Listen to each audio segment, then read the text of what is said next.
want to win. We got second place last year at the meet, even though we won 7 out of the 11 events. And so the boys are really, really hungry to come out and win this invitational, because we have the talent to win it, but that's that quality, that quantity aspect that I kept talking about earlier in the season. I mean, we have quality, we don't have quantity, and sometimes when it comes to swimming, just like in track, if you have quantity, you can beat quality. So I'm hoping my quality can beat the quantity this time around, but we'll have to see come tomorrow. Coach, talk about your lineup coming up here. So the lineup, I had to kind of tweak it here and there. I mean, this was probably the longest I've ever spent putting a lineup together, mostly because I'm looking to get the points. And so I might have a guy here that would do better in this event, but he can complete another event and get us some points. So it's just really trying to fit them in the holes that that I can get the most points together. So I got Keaton Reekin in the 200 freestyle. I expect him to go out and win it again this year. He won it last year. I don't see anyone even coming close to touching him this year. He's just a phenomenal swimmer now that we've gotten him healthy, and he's going to be leading this thing off right away. Then with the 200 medley relay, we're going in with the second best time. Oskaloosa has a pretty good time there in their 200 medley, but it just depends on, because they don't have as many guys, so which of the relays are they going to hit the hardest? Are they going to put their best guys in the 200 medley, or are they going to put their best guys in the freestyle relay? That's just a guessing game for me. So I just had to stack our 2 best relays, and then the third one, just go with what we had left. And I really think with the 400 free relay, where I got some guys that, are a little over the minute, I think we can really, really hit that one hard and get some points there at the end of the meet with these 4 guys, Shaden, Chris, Wyatt, and Lucas. Really good swimmers. All 4 of them are really coming along very, very well. So I expect them to easily drop time on their best time and be competitive against some of the A relays that these other teams have. So I really believe that. So then we also have Hunter Quist in the 200 IM. He went out and won that last year. I have Court, Keaton's little brother, in the 50 freestyle. He's a phenomenal sprinter, and so when he puts his mind to it, he can be an amazing athlete. I expect him to go out there and do great things. Keaton Reekin, again, in the 100 butterfly. He swam that last year, won it at Hoover. I expect him to do the same this year. Court is doing the 100 freestyle as well with Michael Hokamp and Paxton Meek, both of them. All 3 of them I expect to score points here. And the 500 freestyle, I have Chris Anderson swimming it. This is going to be the first time he's ever swam that event. He hasn't been told that he's going to swim it yet, so going to be a little bit of a shock when I tell him that he's going to swim it, but I really do believe that he can do great at this event. And 200 free relay, we have Hunter, Court, Lucas, and Keaton. That's our A relay when it comes to the 200 freestyle, and just trying to drop some time there with the relay exchanges, because 50 freestyle a second can be, making it to state or not even being close to state. Yeah. So, and then with the 100 backstroke, I have Hunter. Hunter got second place last year at the meet, losing to Alex, who graduated, so I expect him to go out and win it this year. Then Paxton Meek, Wyatt Scheckinger, and Dalton Scheckinger in the 100 breaststroke. All 3 of them are going to be right next to each other, battling. I expect them to do great things in that event as well. So, I'm really excited for this meet, and I can't wait to come back and talk to you about the results. Oh, we'll certainly talk about that next week for sure. Talk about Hunter Quest in here today, Coach. Tell us about your swimmer here before we get to him. Well, Hunter is just a coach's dream when it comes to athletes. I can't say enough great things about Hunter. He's always been there. He's kind of like my right-hand man when it comes to athletes. If I need something done, I can always count on him. And he's a great swimmer and all, but at the end of the day, he's an amazing human being. And, that's what you ask for as a coach. you can have great athletes, but at the end of the day, are they great human beings? And that's what Hunter is. I can't talk highly enough about him, and I don't even think there's words to describe just how great of a human he is. And so, I'm honored to have him here with me today, and I'm honored to have him on the team. Very good. Well, Hunter, we'll talk to you, and you've been doing this a long time. Talk about your season so far, and what's been happening for Hunter Quest. So our season, I'd say, has been going pretty good for right now. Now, granted, we did lose quite a few guys last year for them being seniors and stuff like that. But for us being a team of 13, I mean, I'd say we're doing pretty good for this year, I'd say. Talk about some of the events. We know you're in the IAM. Talk about that. Talk about the events that you're swimming in. So really, it's just kind of whatever Cody puts us in, I guess. Most of the time, I'm usually swimming the 200 IM and the relays, and then some other times I'll be swimming the 50 freestyle and maybe the 100 freestyle as well. And then obviously the backstroke I'll usually swim in as well. You do a lot. You're a very diversified swimmer. How much have you improved from this year to last year? Right now, I would say I'm sitting about the same time I was last year, at least pretty close to it. Now, personally, in the best time that I swam, my 50 freestyle last year was like a 23 something, and I haven't quite got down to there, but I've been in that range. And it's kind of hard when you go from one event to another event without much of a break. Right. Well, the Hoover meet, and Coach McCready talked about this is a pretty important meet to you guys. Finished second last year, but won the majority of the races. What are your thoughts? How important is this meet to you and the team? I want to win it as bad as Cody does, and everybody else wants to win it. I mean, all they did was just stack every one of their events, and that's how they won it. I mean, we won almost every single one of our events, like they said last year, and it was we either won our events or otherwise we came in second to every one of our events. Yeah. And if we had two guys in one event, it was first and second. So, I mean, Cody wants to win it as bad as I do, and so, I mean, hopefully we have this planned out like we do to win this events today. Very good. Anything else to add, Hunter, about the season? A lot coming up. Of course, the state meet. You've got to have your eye on the regionals as well.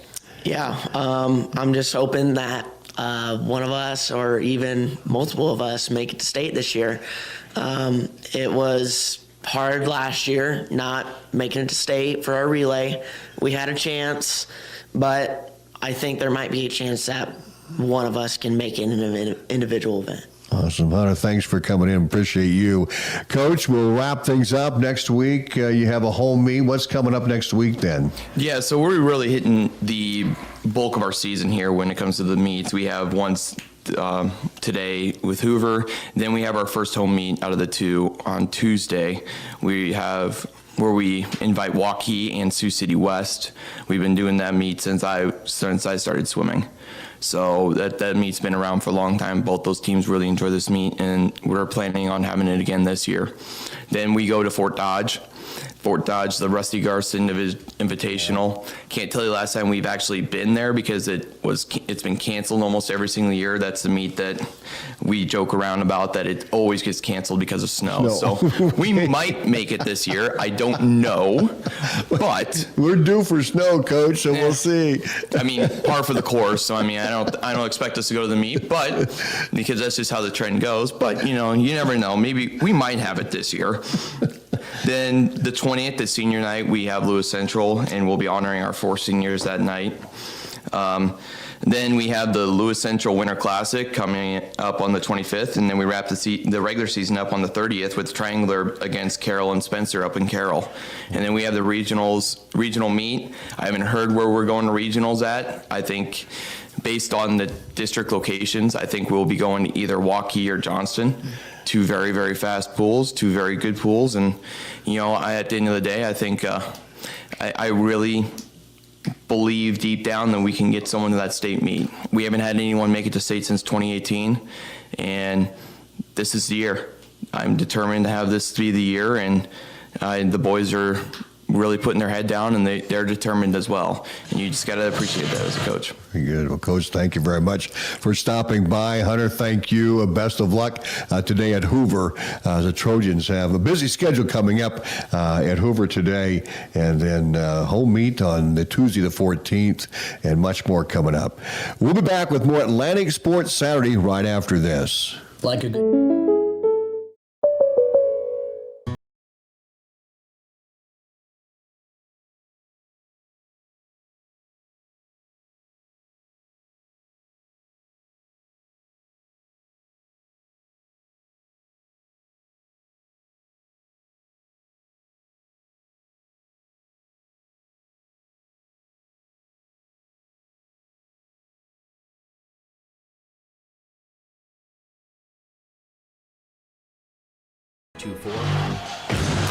And welcome back to Atlantic Sports Saturday from the Atlantic High School Gym. Good morning. It is the Rollin Dyer Wrestling Tournament here at Atlantic.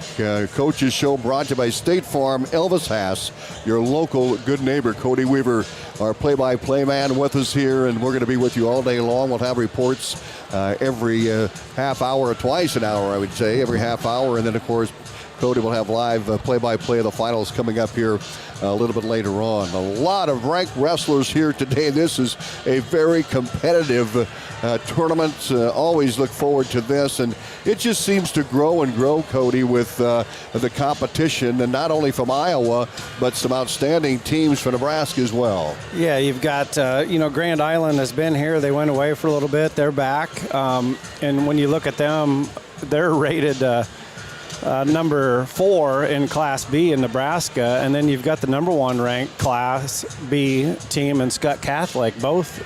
So it's kind of nice to see both of those B class schools over here. Again, Skutt ranked number 1 in Nebraska, and Grand Island at number 4.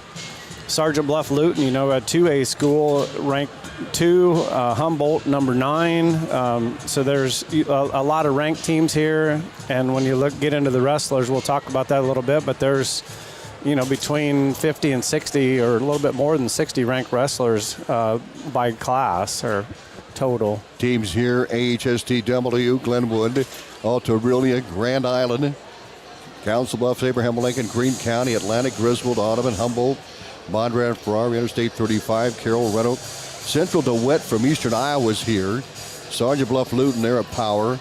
Denison, Schleswig, Skutt Catholic, and Underwood all here today. Cody and I are going to break down the weight classes and who to watch in this Rollin Dyer tournament. But first, this from Elvis Haas, State Farm Insurance.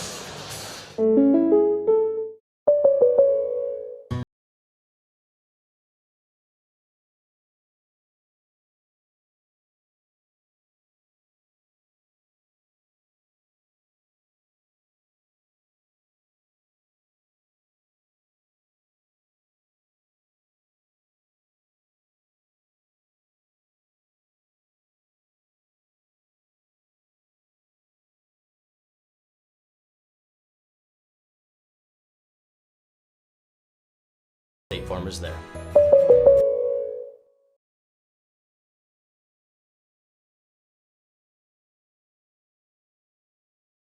The Rollin Dyer Invitational, and of course, as Brian Rathjen from the Atlantic News-Telegraph had a nice article here in the programs when you walk in, and talked about this being has a lot of reputation here.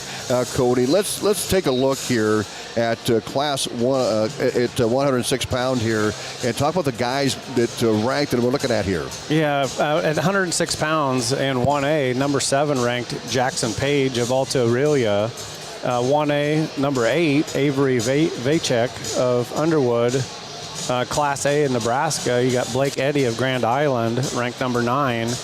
And then in 2A for Greene County, Brennan Jacobs is ranked number 9. So that's going to be a good class. 113, Kobe Fisher, Bondurant Farrar, Class 3A. Number 8, Cale Johnson from Central DeWitt. And 2A, number 10, Drake Howard from Sergeant Bluff-Luton. He's in Class 2A, ranked number 3. Anybody I missed there? Yeah, Class 1A, you got number 6, Eli Reeby of Alta-Aurelia, also in there at 113 pounds. Yeah, 120. It's stacked, Cody. Yeah, and you had number 2 from Skutt Catholic and Cole Weddle of Skutt. You've got number 2 ranked Rudy Rodriguez of Grand Island. So you've got kind of head-to-head, and those are going to be matches that they see probably later on in the state tournament being the same class. You've got Jace Curry, who's rated number 5 for Sergeant Bluff-Luton. In 2A, number 6, Eli Edfords of Central DeWitt. And then you've got 1A, number 11, Gable Van Oort of Alta-Aurelia. 126, maybe not as many, but always a fun class to watch wrestle. Yeah, you see, I mean, almost all these classes have at least 4 kids, and this is the same thing. You've got number 1, Ben Ziola of Skutt here at 126 pounds. In Class 2A, you've got number 8, Owen Mayle of Humboldt, number 10, Jackson Draves of Grand Island, and then in 2A, number 10, Gavin Winters of Greene County. Yeah, you go to 32, and you've got Louis Avalos from Abraham Lincoln. Avalos ranked 3rd in 3A. Also, Kyler Sirks from Humboldt, number 9 in 2A. Braden Sheffers from I-35. Truro ranked number 4 in 1A.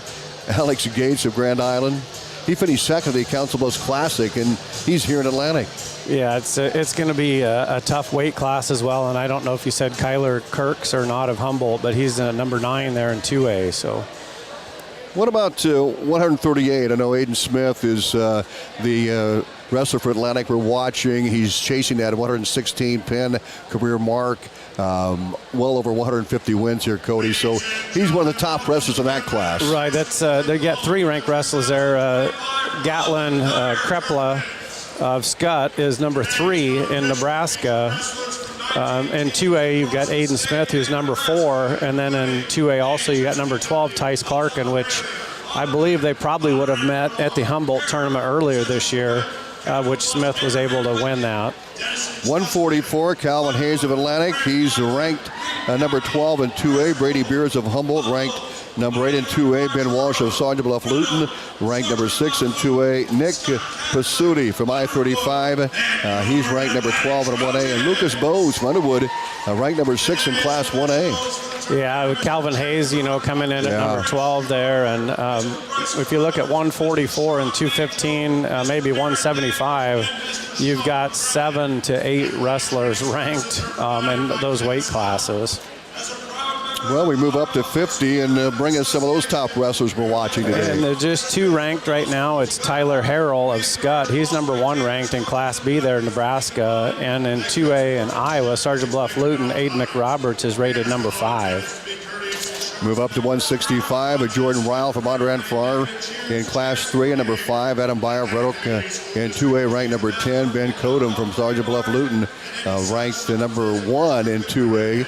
Riley Johnson, Omaha Skutt Catholic, Nebraska, Class B, number 1 ranked. My goodness, that's going to be a good one, 65. I'm going to jump back to 157. We kind of skipped over that. We'll go to the national anthem, and we'll be back here in just a couple minutes. We'll keep it right here.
going back to 165, huh? 157, yeah. You've got Nico Rotella of Skutt, rated number 2 in Nebraska. 3A, number 2, Nolan Fellers of Bondurant, Farrar.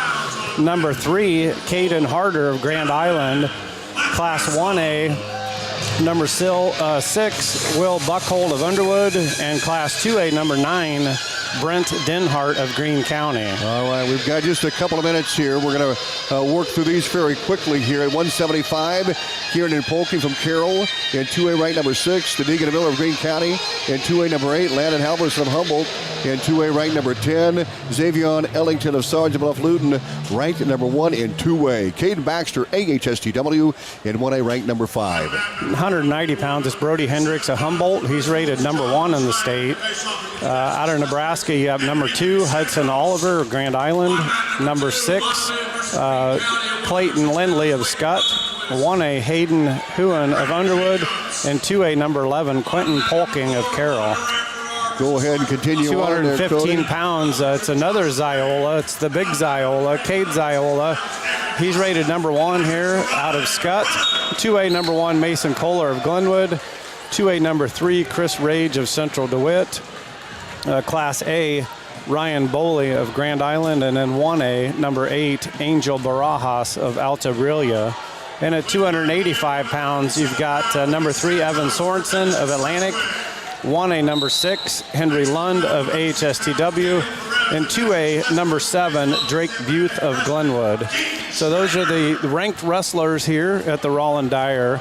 And you guys probably, if you're watching the live stream, we're starting about 2 minutes early, and that's one thing that Coach Duff teaches your boys, or teaches the community, that if you're 15 minutes early, you're on time. If you're on time, you're late, and if you're late, then something belongs to him, as well as you need to be wearing a tie and dressed up and represent the community well. So we're off already here a couple minutes early and into this first round, and we'll bring you guys updates every 30 minutes. Where we are in the bracket and the results from those last 30 minutes of wrestling. Excellent, Cody. We'll be back at around 10:20 with reports from the Rollin Dyer Wrestling Tournament. Stay tuned and keep watching on our live video stream, WesternIowaToday.com, powered by Nishnanet. Classic Rock Station is KSWI, Atlanta, part of Marvel Communications, KS 95.7.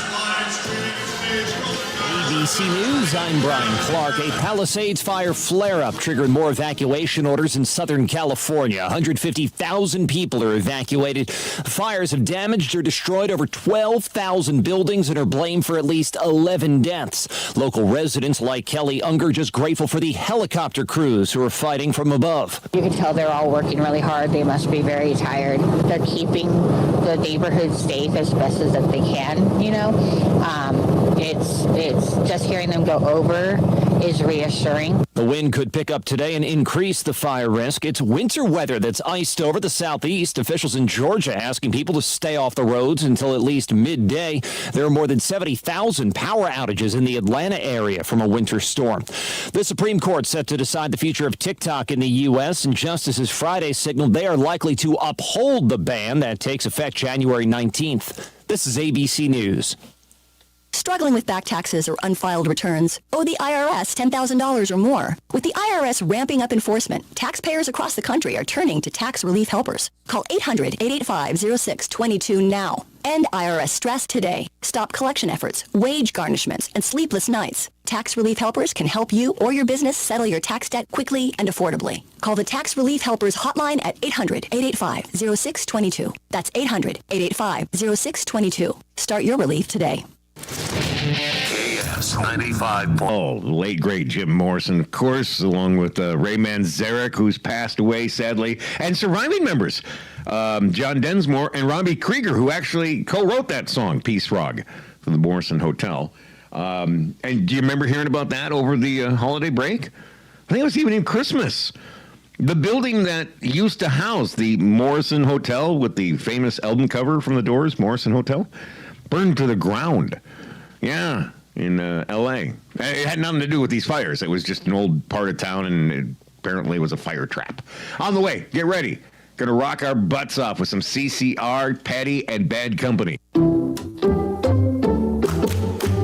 movies. Asking people if they'll switch seats with me for $574. Here, take mine. So, what about $574 if you switch your home insurance to Allstate? Too much work. Not if you call them. They handle the switching. Now, that's a plot twist. Shh. Check Allstate first, and you could save hundreds on quality home insurance today. You're in good hands with Allstate. Not available in every state. Based on the national average annual savings for new home insurance customers surveyed in 2023 who switched to Allstate and reported savings. Savings vary. At the Home Depot, it's our business to support yours. Partner with your go-to source for building your business. We can help you streamline your operations by supplying the whole job from start to finish. Any questions? Our Pro Desk is ready to answer the call with supply sourcing, custom orders, large equipment rentals, and more. Elevate your efficiency and take on more projects with the partner you can trust. The Home Depot. How pros get more done. This week at Hy-Vee, we have Marie Callender's Bull or Healthy Choice Steamers, only $1.98. Fresh, boneless, skinless chicken breasts, $2.88 a pound. Dole chopped or premium salad kits, $2.97 each. Pepsi 6-pack bottles, $2.99 each with a purchase of 4. Buy 2, get 1 free. Coke 12 packs. Bird's Eye vegetables, only 98 cents each. And that's definitely not all. And as always, thank you for shopping your Atlantic Hy-Vee.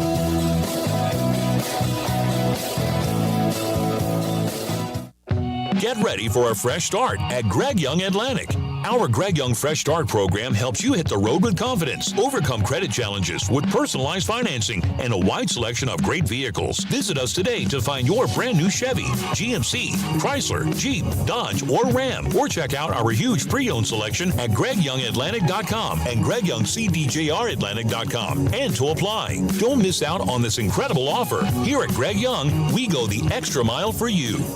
Here's your updated forecast from the KSOM and KS95.7 Weather Center. A few flurries possible at times today, otherwise overcast. High temperatures reach up to 33. Winds out of the south, 8 to 15 miles per hour. Cloudy skies expected again tonight. A few flurries possible at times. Lows dip down to about 21. Tomorrow, 26. Mainly sunny and dry Monday and Tuesday with highs in the upper teens. A peek at the extended shows, 30 Wednesday, 40 Thursday, and 40 on Friday. Once again, we should top out at 33 today. Lows level off around 21 tonight. Highs reach 26 tomorrow. I'm meteorologist Paul Trombley, and that's your updated forecast from Southwest Iowa's Weather Source. Right now, 27.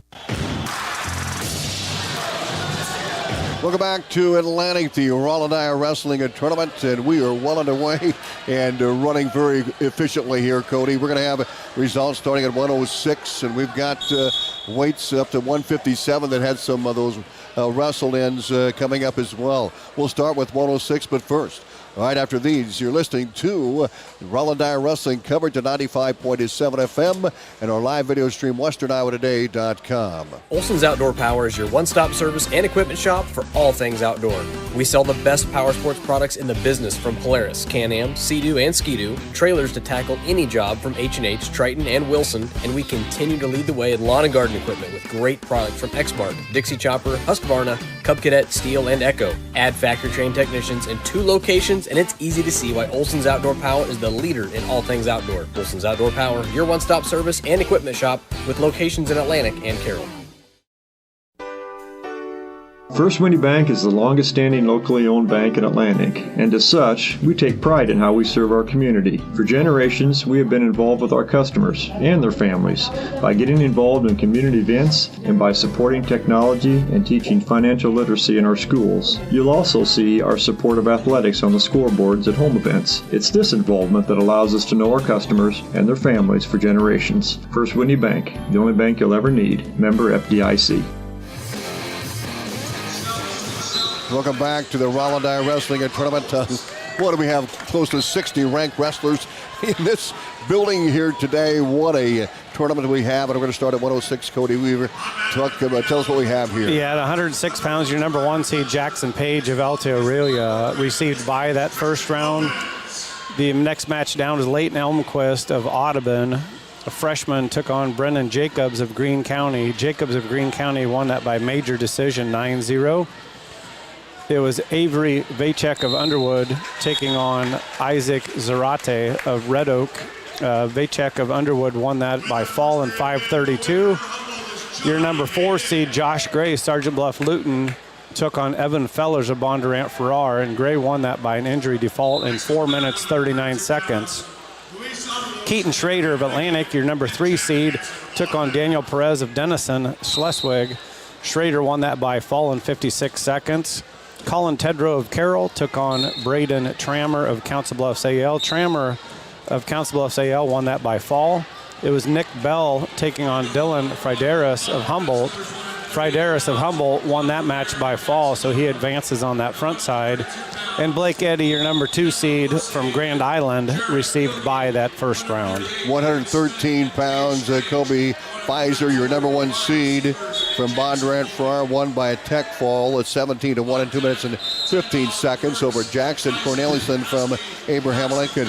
Then Sam Knight of Humboldt came back and had a pin in 156 over Keaton Rice from Audubon.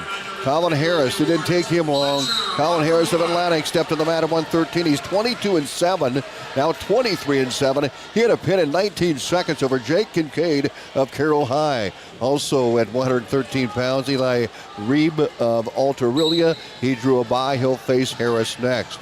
On the bottom side of the bracket, it was Cale Johnson of getting a bye from Central DeWitt, and he'll wrestle either Angel Ren Jose or Brody Black. Jose from Glenwood, Brody Black. Also, Jaron Jacobs from Greene County. He won by a fall at a 121 over Landon Leaders from Underwood. They're 113 pounds. Finally, the bottom side, Jason Jacobs of Greene County upended Landon Leaders from Underwood. On the bottom side there in fall in 121, he'll take on the 2 seed, Gavin Orada from Skutt Catholic. Orada with a bye, and that'll complete 113 pounds, Cody. 120 pounds, it's Cole Welty of Skutt Catholic, senior, with a 54-second fall over Abdiel Corona of Denison. Welty of Skutt is your number 1 seed. Gabe Showers of Council Bluffs AL took on Gable Van Ort of Alta-Aurelia. Showers of Council Bluffs AL won that by a 15-12 major decision. It was Boston Mader of I-35 taking on Eli Edfords of Central DeWitt. Edfords of Central DeWitt won that by fall in 4:46. Your number 4 seed, Drake Howard of Sergeant Bluff-Luton, beat Henry Kramer of Humboldt by fall in a minute 39. Your number 3 seed, Ryan Fletcher, just a freshman of Underwood, he's taking on Christian Lopez right now of Glenwood. That match is still being wrestled.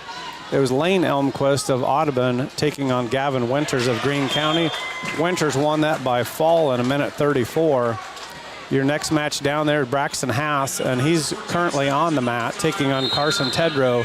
That match is scoreless at this point with 37 seconds to go in that first period.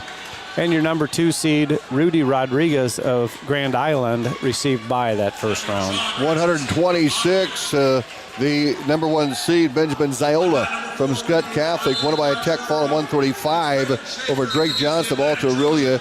John Rasmussen and Ben Christensen were waiting for that result to come up as well. Also, Juan Avalos Cabellos from Abraham Lincoln, he's a winner. He pinned Aiden Laramie from Sergeant Bluff-Luton in 4 minutes. Also, Jackson Draves he also drew a bye. He's moves on to the quarterfinals. On the bottom side of the bracket, Johnny Hayden from Humboldt won by a fall in 28 seconds over Easton Shelton from Underwood. And then it was Will Geiner from I-35. He's 10-4 coming in, just a freshman, drew a bye. And Landon Hagan of Atlantic, he drew a bye. Hagan, 11-6, he'll go to the quarterfinals. He'll take on Tucker Osbar of AHSTW in the quarters. Osbar had a 33-second pin over Anthony Valaterra from Denison, Schleswig, and that should wrap it up here for this report through 126 pounds. Yeah, we'll probably jump back to 120 when we come back at 10 till 11, 10:50, and bring you those 2 matches in the 120 class. The rest of the results in 126, and on up to where we are. I think we did have one match maybe at 57, but yeah, I think, yeah, it was Rydick from Griswold winning by a fall in 17 seconds over Santos from Denison Schleswig. That was a wrestle-in match there at 157. We'll be back, as Cody mentioned here, at around 10:50 right here on 95.7 FM and our live video stream at WesternIowaToday.com. Stay tuned for complete wrestling coverage. We'll keep you up to date on the radio and also on our live video stream, WesternIowaToday.com. Stay tuned. We'll be back in about 30 minutes.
Welcome back to Atlantic. It's the Rollin Dyer Wrestling Tournament.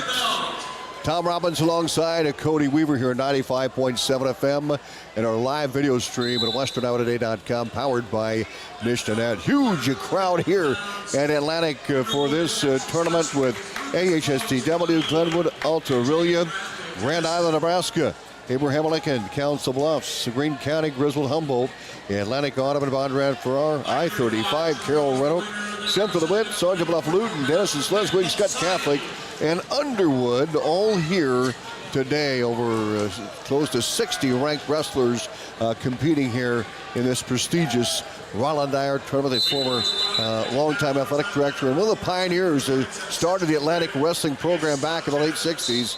And Rollin Dyer, the late Rollin Dyer, for those that I actually was a student under Rollin Dyer, and what a fantastic guy Rollin Dyer was, and just tremendous support of wrestling and all athletics as well. Broadcast brought to you by Atlantic Ag and Auto, your locally owned full-line CarQuest retail store in Atlantic, and Rolling Hills Bank and Trust, a hometown bank for hometown people, a member FDIC. We're going to recap. We'll start back at 106 with our report, but first, these.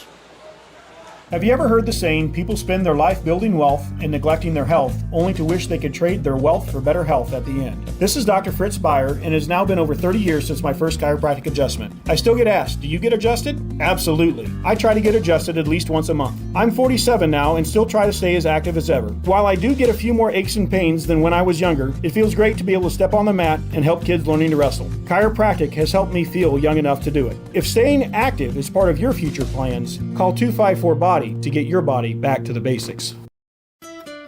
At Seed Pros, our mission is to be your business partner every day of every season. Pioneer Hybrid International was founded in Iowa back in 1926 and is still American today.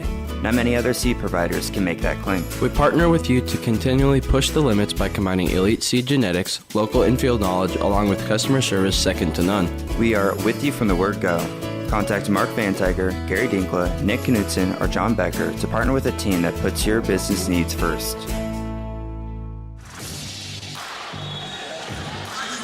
We're going to pick it up at 106 pounds at a recap. This meet started at 10 o'clock, and Cody, let's pick it up at 106. Yeah, at 106 pounds, your number one seed, Jackson Page of Alta-Aurelia, won by bye. It was Leighton Elmquist taking on Brendan Jacobs. Elmquist of Audubon. Jacobs of Greene County. Greene County won that by a 9-0 major decision. Vicek of Underwood took on Zarate of Red Oak. Vicek won by fall in 5:32. It was Fellers taking on Bondurant Farrar taking on Gray, Sergeant Bluff-Luton. Gray, Sergeant Bluff-Luton won that by injury default. Keaton Schrader of Atlantic taking on Daniel Perez of Denison. Schrader won that by fall in 56 seconds. Colin Tedrow of Carrol taking on Braden Tramner of Council Bluffs AL. Tramner of Council Bluffs AL won that by fall in 1:20. Nick Bell of I-35 took on Dylan Ferderis. Ferderis of Humboldt won by fall in 1:02 over Bell. And your number two seed, Blake Eddy of Grand Island, had a bye that first round. 113, Kobe Pfizer. Bondurant Farrar, the number one seed, goes to 12-4. He had a tech fall over Jackson Cornelison from Abraham Lincoln in 2 minutes and 15 seconds. He won at 17-1. Sam Knight of Humboldt, now 15-5. He had a fall over Keaton Rice from Audubon in 1:56. Colin Harris of Atlantic made quick work of Jake Kincaid of Carroll High in a fall in 19 seconds. Harris goes to 23-7. Eli Reeb of Alta-Aurelia drew a bye. Cale Johnson of Central DeWitt, 14-1, drew a bye. He'll take on Brody Black of Glenwood. Black now 19-5, won by a 4-2 decision over Angel Rain Jose. And Jaron Jacobs of Greene County defeated Landon Leaders of Underwood by a pin in 1 minute and 21 seconds. On the bottom side, the 2 seed Gavin Orada from Skutt Catholic. He's 7-5 coming in. 7-5 now going to the quarterfinals. He'll take on Jacobs of Greene County at 113 pounds. 120, and your number one seed, Cole Welty of Skutt Catholic, had a 54-second fall over Abdiel Corona of Denison. Gabe Showers of Council Bluffs AL won by major decision, 15-2 over Gable Van Ort of Alta-Aurelia. It was Eli Edfords of Central DeWitt with a fall in 4 minutes 46 seconds over Boston Mater of I-35. Your number 4 seed Drake Howard, Sergeant Bluff-Luton, won by fall in minute 39 over Henry Kramer of Humboldt. Your number 3 seed Ryan Fletcher of Underwood won by fall in 58 seconds over Christian Lopez of Glenwood. It was Gavin Winters of Greene County winning by fall in minute 34 over Lane Elmquist of Audubon. Braxton Haas of Atlantic with a 14-0 major decision over Carson Tedrow of Carrol. And Rudy Rodriguez, your number 2 seed, had a bye that first round. 126 pounds. It was Benjamin Ziola from Skutt Catholic, winning by a tech fall at 135 over Drake Johnston of Alta-Aurelia. John Rasmussen of Audubon, he picked up a win in overtime over Ben Christensen from Glenwood by a 12-9 decision. At an overtime, Rasmussen advances for Coach Christensen and the Wheelers. It was Juan Avalos Cabellos of AL. Avalos Cabellos with a 4-minute pin over Aiden Larrabee of Sergeant Bluff-Luton, and Jackson Drays of Grand Island, Nebraska. He draws a bye. Johnny Hayden on the bottom side from Humboldt goes to 10-2. He picked up a 28-second pin over Easton Shelton from Underwood, and Will Geiner from I-35 drew a bye. Landon Hagan of Atlantic, 11-6. The freshman drew a bye. He goes to the quarterfinals, and he will take on Tucker Osbar of AHSTW, the 2 seed. Osbar now 14-5 with a fall in 33 seconds over Anthony Valaterra from Denison, Schleswig. Braden Schaefers of I-35 had a 40-second fall over Carter Hadley of Atlantic. And the top side there, Trey Hartwig of Denison took on Dayton Gussman of Red Oak. Gussman of Red Oak won that by a 5-4 decision. It was James Polking of Carrol taking on Klein Sievers of Alta-Aurelia.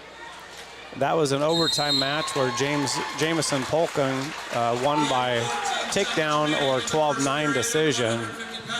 Your number 4 seed Luis Alvarez of Council Bluffs AL took on Jack Hansen of Audubon. Alvarez won that by tech fall. Your 3 seed Dolan Thiessen of Central DeWitt had a 1-minute 29-second fall over Colton Hasty of Glenwood. It was Jiron Gilgy of Bondurant Farrar taking on Kifa Orsi of Skutt. Gilgy of Bondurant Farrar with a 7-3 decision. Holden Jensen of Griswold received a bye, and it was Kyler Kirks of Humboldt with a 1-minute 17-second fall over Kyler Tyndall of Sergeant Bluff-Luton. 138. Aiden Smith of Atlantic now goes to 30-2. He's the number 1 seed at 38. Had a fall in 113 over James Strange from Skutt Catholic. Blake Kent drew a bye from Central DeWitt. He'll wrestle Smith in the quarterfinals. Jonathan Ryan of Council Bluffs Abraham Lincoln, he drew a bye. He'll take on Dax Kudum of Sergeant Bluff-Luton. Kudum won by tech fall in 2:33, 15-0 over Connor Ware from Glenwood. And Corbin Maxwell of I-35 draws a bye.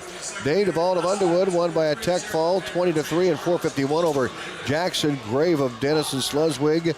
Miles Vandervelde of Council Bluffs Abraham Lincoln, he goes to 10-4. He won by a pin over Hayden Klimek from Grand Island, Nebraska in 5:20.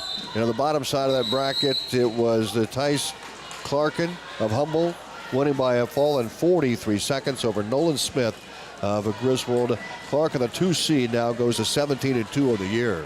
At 144 pounds, your number 1 seed Lucas Bose of Underwood had a tech fall in a minute 12 over Jaden Bradley of Denison.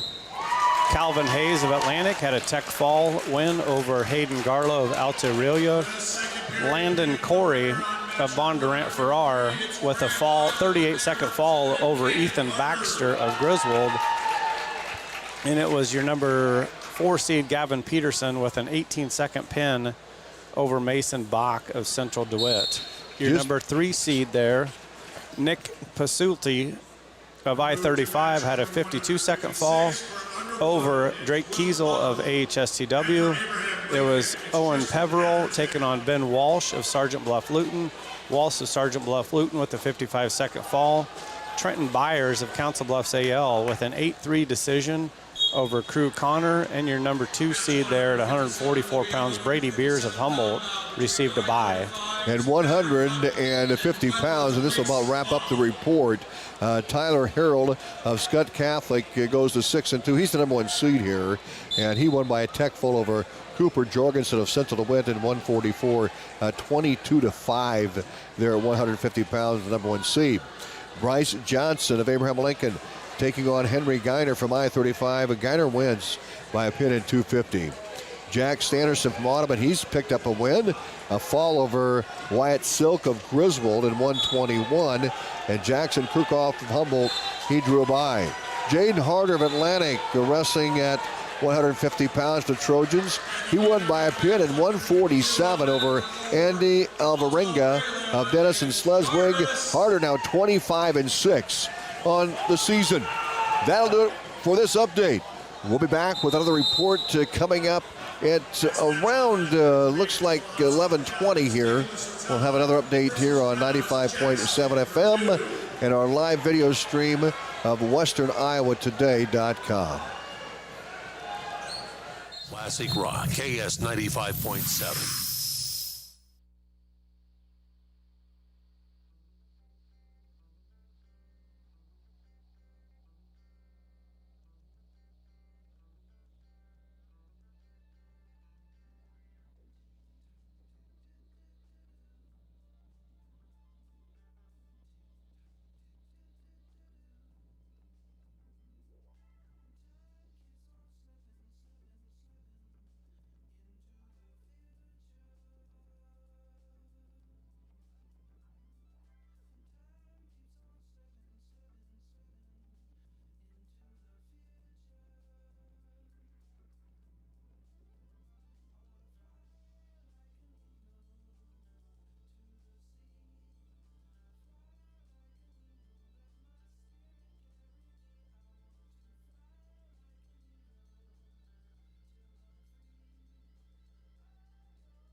Cody Weaver, we bring you the Rollin Dyer Wrestling Tournament here today, and we're moving into the upper weights right now. We're going to start our report here at 132 pounds. This meet started at 10 o'clock this morning. We expect the finals to be mid-afternoon around 3 o'clock. That's the way things are going here, but these weight classes, as you mentioned, Cody, all full. You got very few buys. Looked like the least amount of wrestlers maybe is at 126 pounds there, but for the most part, this first round has taken some time.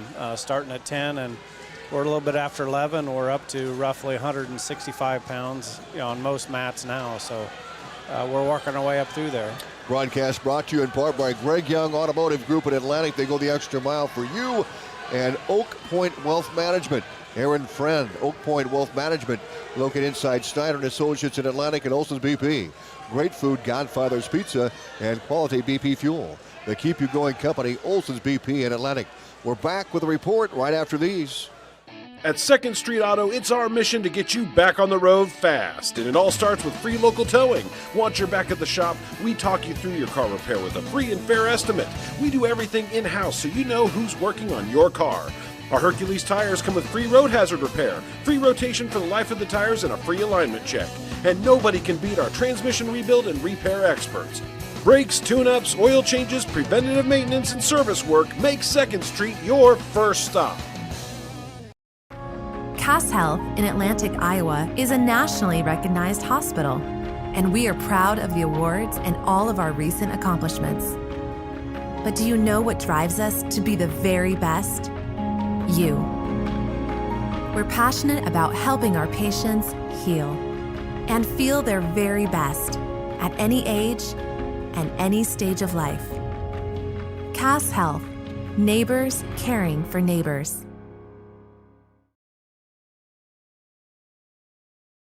Alongside Cody Weaver, let's take a look at the results here. We'll start off with the team scores, and right now it's kind of a battle at the top with 4 teams really crowding that. In fact, 5 teams vying for the lead here, but Sergeant Bluff-Luton has bolted into the top spot at 27.5.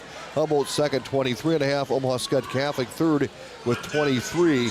Atlantic fourth, 22.5. And Bondurant Farrar right now in fifth with 20.5 points.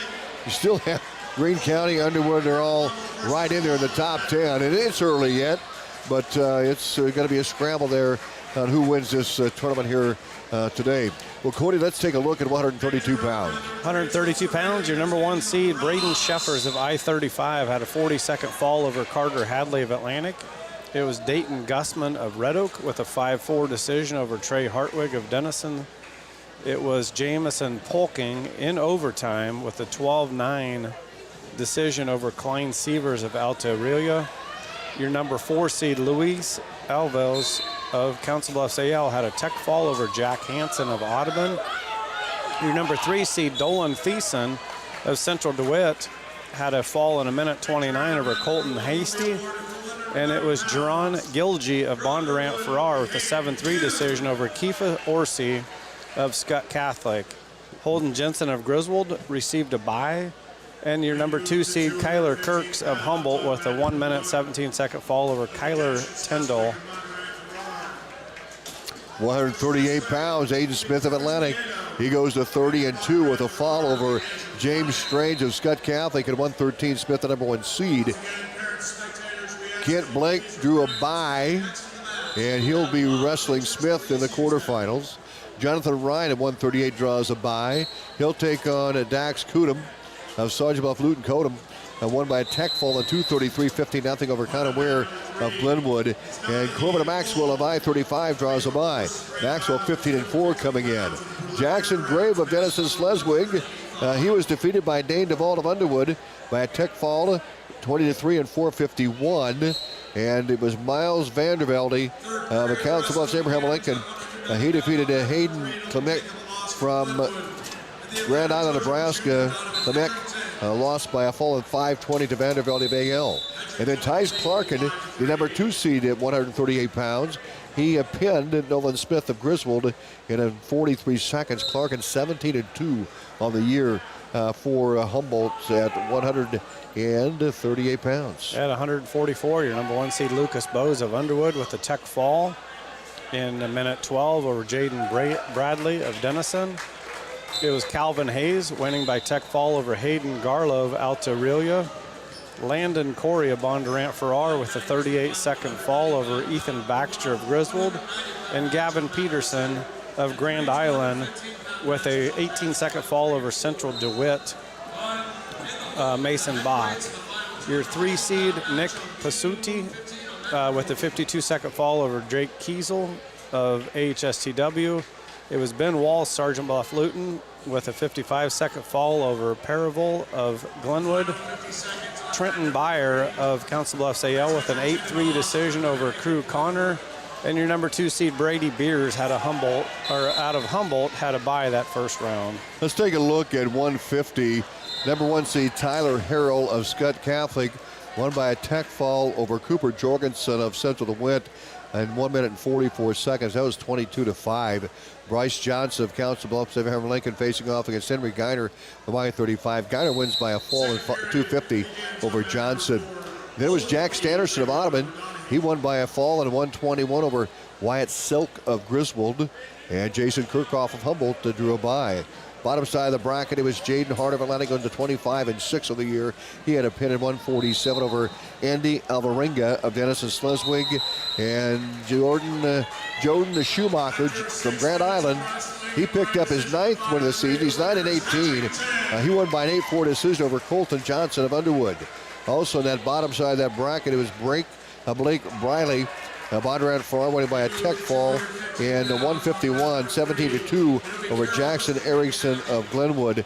And Jacob Epperling of Alta-Aurelia, Aiden McRoberts of Sergeant Bluff-Luton. McRoberts is the number 2 seed, and he showed his wares. He won by a fall in 153 over Epperling. So McRoberts will take on Briley in that quarterfinals at 150. At 157, your number 1 seed from Bondurant Farrar, Nolan Fellers had a fall in a minute and 12 over Enrique Santos of Denison. It was Tate Jarvis, Alta-Aurelia, with a 3-minute 50-second fall over Noah Chapman of Sergeant Bluff-Luton. Caden Harder of Grand Island won by fall in 3 minutes 19 seconds over Braden Downs of Humboldt. It was Owen Clucky of Carrol with a 1-minute-6-second fall over Draven Smith of Atlantic.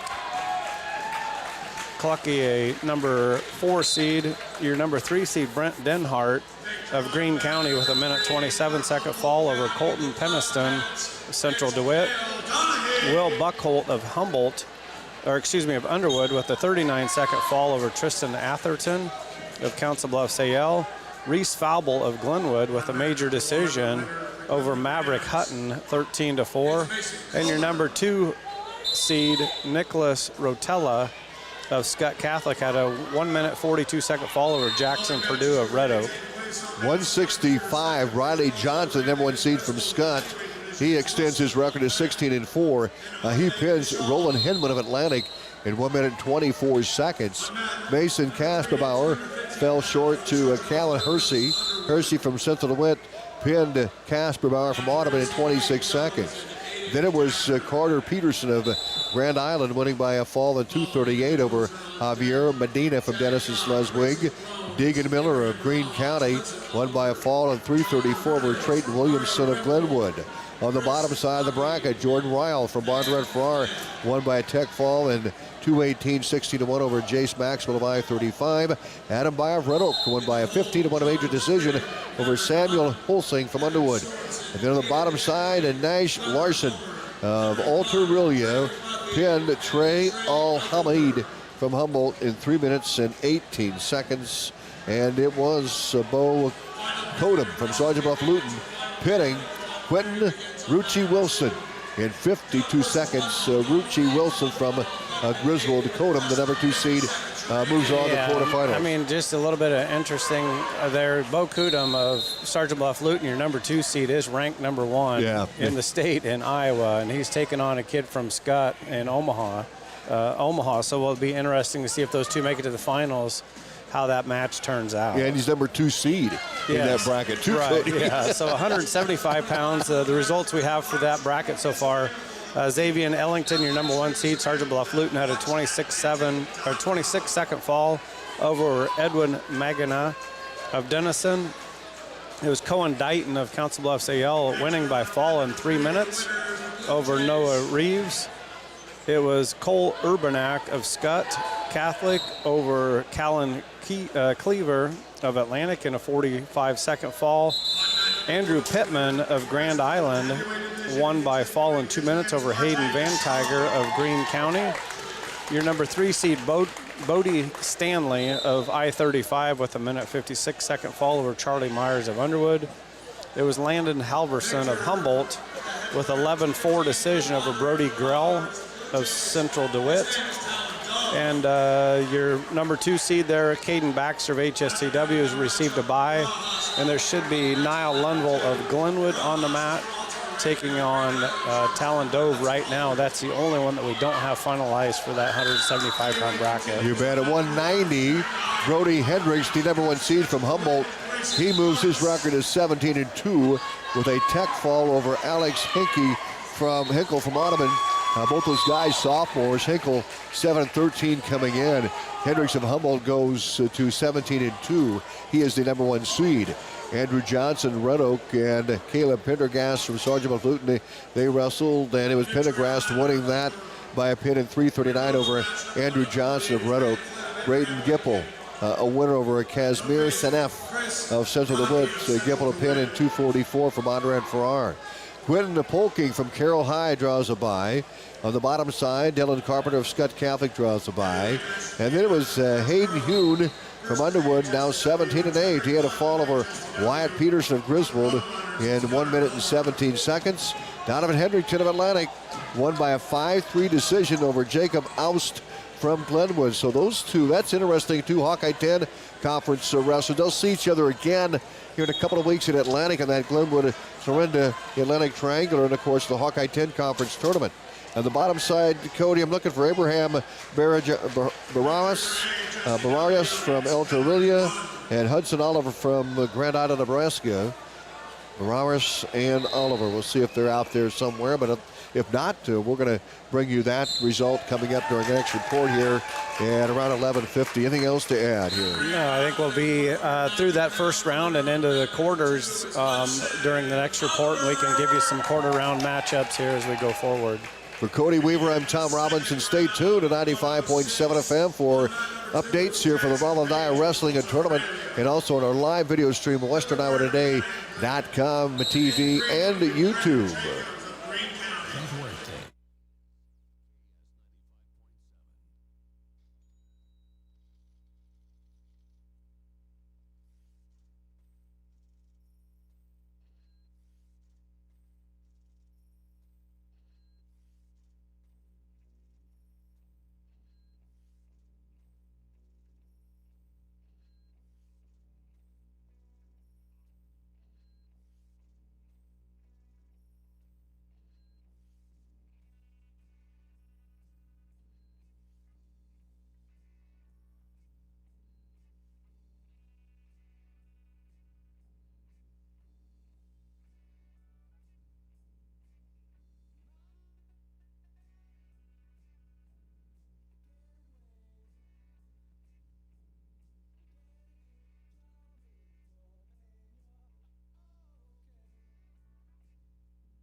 Welcome back to Atlantic. Tom Robbins alongside Cody Weaver. The Rollin Dyer Wrestling Tournament well underway. Into the quarterfinals. We're going to pick it up at 175 pounds of those first round matches. And then we're going to get busy bringing you updates on these quarterfinals that are going on right now. Over 60 wrestlers rated here at this tournament. Teams from Nebraska and Iowa. And we're getting some great wrestling going on here this morning into the afternoon. A broadcast brought to you in part by Cass Health, Neighbors Caring for Neighbors, and 2nd Street Auto, your transmission pros. We're back in a minute with a report from the Rollin Dyer.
Elvis has having himself a day at 120, and Cody will tell you about that here. Elvis might be too, but Braxton is. What did they say, Elvis? Well, Elvis is having himself a day from State Farm Insurance. He's one of our key sponsors for our wrestling. And his son, Braxton, with a big win at 120. We'll talk about that in a moment. Let's pick it up at 175. Yeah, 175, your number 1 seed, Sergeant Bluff-Luton, undefeated at 27-0, had a 26-second fall over Edwin Magne of Denison. It was Cohen Dighton of Council Bluffs AO with a 3-minute fall over Nolan Reeves of Alta-Aurelia. Cole Urbanek of Skutt Catholic with a 45-second fall over Callan Cleaver of Atlantic. And Andrew Pittman, your number 4 seed, with a 2-minute fall over Hayden Van Tiger of Greene County. Your number 3 seed, Bodie Stanley, I-35 with a 1-minute 56-second fall over Charlie Myers of Underwood. Landon Halverson of Humboldt, 11-4 decision over Brody Grell of Central DeWitt. Talon Dove of Bondurant Farrar with 11-8 decision over Niall Linville. And Caden Baxter there in your number 2 seed with a bye at 175 pounds in that first round. Yeah, let's go to 190, and it was Brody Hendricks of Humboldt winning by a tech fall over Alex Hinkle from Audubon in 1 minute 11 seconds. He did it in 15-0 for Hendricks. The number 1 seed goes to 17-2. And it was Caleb Pendergast from Sergeant Bluff-Luton. He won by a fall over Andrew Johnston of Red Oak in 3:39. Also, Braden Gipple from Bondurant Farrar won by a fall over Casimir Sinep from Central DeWitt, 2:44 for Gipple. He's in the quarterfinals. And then Quentin Polking drew a bye for Carrol. On the bottom side, Dylan Carpenter of Skutt Catholic drew a bye. And Hayden Hewitt of Underwood, he pinned Wyatt Peters of Griswold at 117. Donovan Hedrington of Atlantic goes to 26-6. The junior won by a 5-3 decision over Jacob Oust from Glenwood. And then Abraham Barraras and Oliver Hudson. The bottom side, it was Hudson Oliver winning by a fall at a 121. Oliver is his 2nd seed here. He's 26-1 right now in that 190-pound weight class. At 190 pounds, Cade Ziola, Skutt Catholic, with your number 1 seed with a 49-second fall over Roman Scheffler of AHSTW. It was Miles Blummel of Carrol with a 3-minute 15-second fall over Marcus Ball of Greene County. Angel Barajas of Alta-Aurelia with a 51-second fall over Traven Thomas of Atlantic. And it was Andrew Hockett of Bondurant Farrar, your number 4 seed, winning by fall 2 minutes 16 seconds over Richard Cruz Nieto. Your number 3 seed, Chris Rage of Central DeWitt, won by fall in a minute 10 over Van Flynn of Council Bluffs AL. And it was Ryan Boley of Grand Island with a tech fall over Cale Donahue of Humboldt. And on the very bottom of that, it was Grady Jones of Underwood with a fall in a minute 29 over Aiden Dather. And your number 2 seed, Mason Kohler of Glenwood, who's rated number 1 in the state, had a 32-second fall over Oliver Dykes of Red Oak. Evan Sorensen at 285 pounds, ranked number 1 in some polls, number 2 in others, number 3 in others. He goes to 24-0. He's the number 1 seed at 285 in this tournament. He won by a pin in 27 seconds over Aiden Egling from Denison, Schleswig. Also, Mario Rango from Sergeant Bluff-Luton over Tyler Murtis from Skutt by a fall in 18 seconds. And Jason Alvarez de Leon of Carrol by. Also winning was R.J. DeShong of Griswold. He won by a fall in 119 over Wilson Apet from Alta-Aurelia. On the bottom side of the bracket, Drake Boothby from Glenwood. He goes to 23-1. He pinned Trey Eichelberger from Council Bluffs Abraham Lincoln in 53 seconds. And then it was Grayson Crones from Central DeWitt, winning by a 3-1 decision over Jack Guy of Humboldt. On the bottom side of the bracket, it was Cooper Moore. Bondurant Farrar drawing a bye, and he'll take on Henry Lund, the 2 seed from AHSTW. Lund won by a fall in 37 seconds over Gunnar Hummer from I-35. That is your first round matches up to 285. Let's go down to the quarterfinals. Yeah, at 106 pounds, Brennan Jacobs of Greene County upset the number 1 seed, Jackson Page of Alta-Aurelia, by tech fall. So he went in, did his business, won by tech fall. So Jacobs of Greene County, he's going to be in the semis, and he's going to take on your 4 seed, Josh Gray of Sergeant Bluff-Luton, who won by fall on a minute 55 over Vasek of Underwood. On the bottom side there at 106 pounds, Keaton Schrader, your number 3 seed, won by fall in 309 over Tranmer of Council Bluffs AL. And your number 2 seed, Eddie of Grand Island, had a major decision 15-5 over Frederis of Humboldt. Let's take a look at 13 right now, and it was Cody Pfizer of Bondurant Farrar. He won by another tech fall. That's his second straight TF here at this tournament. This one, a 17-2 tech fall and 258 over Knight to Sam Knight from Humboldt. Pfizer will take on Colin Harris. Colin had a 19-second pin for Atlantic over Jake Kincaid of Carrol High. And then Harris comes out and pins Eli Reeb of the Alta-Aurelia in 120. So in the semifinals, Pfizer the number 1 seed, then Harris. And then on the bottom side of the bracket, it was Dale Johnson, who decisioned Brody Black from Glenwood by 7-5 count there. Johnson in the semifinals. He'll take on the 2 seed, Gavin Orada. Orada of Skutt drew a bye in the first round. Then he pinned Jared Jacobs of Greene County in 308. Semifinals are set for 113. At 120 pounds, Cole Welty, your number 1 seed, at a tech fall over Gabe Showers of Council Bluffs AL. Your number 4 seed, Drake Howard of Sergeant Bluff-Luton, lost by fall in 223 to Eli Edfords of Central DeWitt. At the bottom side of that, it was Braxton Haas with a 5-3 decision over your number 2 seed, Rudy Rodriguez of Grand Island. And the other match there at 120 pounds is currently being wrestled. It's Ryan Fletcher of Underwood taking on Winters of Greene County. Winters has an 18-6 lead right now as they start the 3rd period here to get into the semis. Well, and our team scores right now. We're playing leapfrog here in these early rounds. Omaha Skutt Catholic 49. Atlantic, they were second. Then they were first. Then they were fourth. Now they're second again, 47.5. Sergeant Bluff-Luton currently third with 42.5. Bondurant Farrar fourth with 40. Grand Island, Nebraska fifth with 33.5. Central DeWitt sixth with 32. I-35 seventh, 29.5. Abraham Lincoln eighth, 28. Underwood ninth with 27. Greene County 10th with 25.5. Humboldt 10th with 25.5. Alta-Aurelia 12th with 15. Carrol 13th with 13. Glenwood 13th with 13. Audubon 15th place right now with 9. AHSTW 16th with 8. Red Oak 17th with 5. Griswold and Denison Schleswig 4 and 2 points respectively. That is the 19-team tournament here in Atlantic. Our next report coming up in about 20 minutes for Cody Weaver. I'm Tom Robinson reporting for KSOM, KS95 Sports, in our live video stream powered by DishNet. You are Atlantic, a proud. Images that are slowly starting to come out are things that just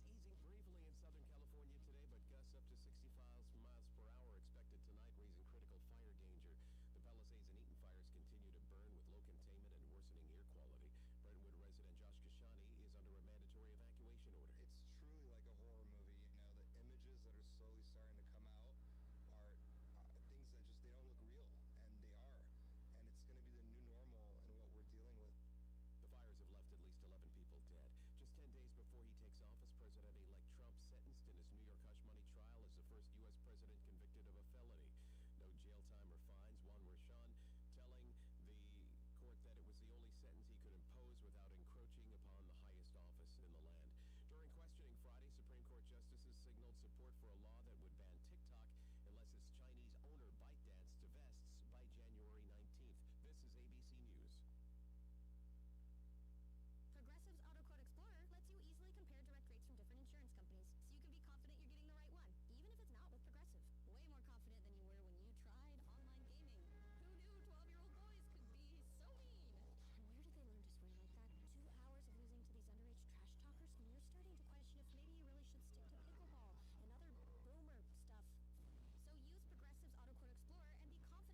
Hey, welcome back to the Rollin Dyer Wrestling and Tournament here in Atlantic. Tom Robinson alongside Cody Weaver as we'll bring you an update here as the semifinals are getting closer. We're still in the quarterfinals, and we're going to pick it up at 144 pounds and on up here with this report here on 95.7 FM and our live video stream, WesternHourToday.com, TV, and YouTube. But first, we'll hear these. We're back in a minute.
Tom Robinson and Cody Weaver here in Atlantic at the Rollin Dyer Wrestling Tournament. Broadcast brought to you in part by Olson's Outdoor Power, your one-stop service and equipment shop with locations in Atlantic and Carrol.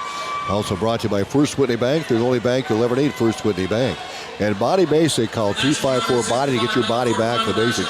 Well, Cody, let's take a look at the quarterfinals at 144. Yeah, at 144, it's Lucas Bose of Underwood into the semis with a fall 35 seconds over Calvin Hayes of Atlantic. He'll take on Gavin Peterson of Grand Island, who won by tech fall over Corey of Bondurant Farrar. The bottom side, it's Walsh of Sergeant Bluff-Luton, who had a 4-minute, 47-second fall over Husidi of I-35. And on the bottom side is Brady Beers, upset by Trenton Byers at Council Bluffs AL, so it'll be Byers at Council Bluffs AL and Walsh of Sergeant Bluff-Luton on the bottom side there.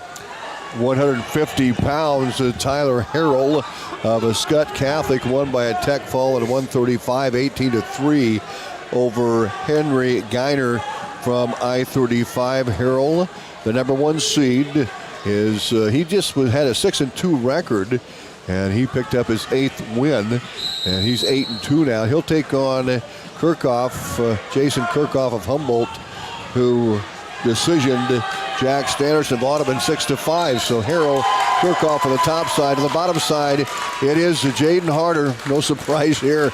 This guy has been an outstanding year. He's 27-6 now, and he won by fall his first match. In the quarterfinals, he won by a 14-1 major decision over Jordan Schumacher from Grand Island, Nebraska. And that'll move Harder into the semifinals. And he'll wrestle Aiden McRoberts of Sergeant Bluff-Luton. He's the 2 seed. And Roberts now 29-3. And he'll face off against Harder at 27-6 in the semifinals at 150 pounds. At 157, Nolan Fellers comes in as your number one seat for Bondurant Farrar. He won by tech fall over Jarvis of Alta-Aurelia. And at the bottom side there, your number 4 seed, Owen Clucky of Carrol, was lost by decision 10-4 to Harder of Grand Island. So top side there at 157 is Fellers of Bondurant Farrar and Harder of Grand Island. Your bottom side will be Denhart, your 3 seed of Greene County, who won by tech fall over Buckhold of Underwood. He's going to be taking on Rotella of Omaha Skutt, who tech falled Reese Faubel of Glenwood. So Rotella and Denhart on the bottom side there at 157, and Fellers and Harder at the top side. All right, at 165, I don't have Riley Johnson of Skutt, the number one seed. He's wrestling Hersey from Central DeWitt there. We'll get that result. I do have this one, though, on the bottom side here. Doug Miller Greene County, Dagan Miller, I should say. Dagan won by 14-11 decision over Carter Peterson of Grand Island, Nebraska. Miller will face either Johnson from Skutt or Hersey from Central DeWitt. On the bottom side, that semifinal is set with Jordan Brown of Bondurant Farrar. He won by an injury default to get to that semifinal, and he'll take on 2-seed Bo Kudum from Sergeant Bluff-Luton. Kudum had a fall at 127 over Nash Larson of Alta-Aurelia, so it's Ryle and Kudum do not have the top side yet. I don't know if they're out there or not, Cody. Right, and at 175, we don't have any results either. It's kind of where we're at right now on 165 on mat 1, and it looks like 175 on the other mats. All right, well, we'll have another report coming up here in about 30 minutes here from the Rollin Dyer, as we will probably move right into the semifinals, I would imagine. And then we'll see the backside of matches before we bring you the live coverage of the finals here from the Rollin Dyer tournament. It's going to check the scores here. It's really a battle, Cody, with what, 4 teams, maybe 5 teams here in this tournament here today. Let's take a 60-second timeout, and we'll be back right after these. Happy holidays from your Atlantic Hy-Vee. Our team is ready to make your holiday gatherings a breeze. Need a fruit or veggie tray? Dave Johnson and Produce has just what you need for a perfect occasion. And for stunning floral arrangements or holiday gift baskets, stop by to see David Clausen and our talented floral team. Whether you're planning a feast or looking for festive finishing touches, we're here to help. Celebrate with ease this season. And as always, thank you for shopping your Atlantic Hy-Vee. Happy holidays. Yes, it is that time of the year again. You're busy shopping for your loved ones, going to holiday parties, or trying to avoid your in-laws, and you don't know what you're going to eat today. Well, to keep your stomach full and to take on your busy day, make sure to stop into Olson's BP in Atlantic and grab a pizza from Godfather's Pizza. This December, buy any large pizza and get a free 2-liter of soda. Limit of 3.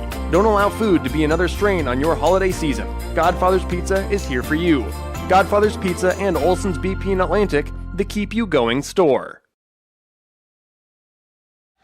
Tom Robbins and Cody Weaver here in Atlantic, and let's get caught up with the team scores. It's been back and forth here throughout the day. Omaha Skutt Catholic now leading with 71.5 with Sergeant Bluff-Luton. They're tied for first with 71.5 points. Atlantic third with 69.5. Humboldt fourth with 59. Grand Island fifth with 55. Bondurant Farrar sixth with 53.5. I-35 seventh with 48.5. Central DeWitt eighth with Greene County. They both have 43.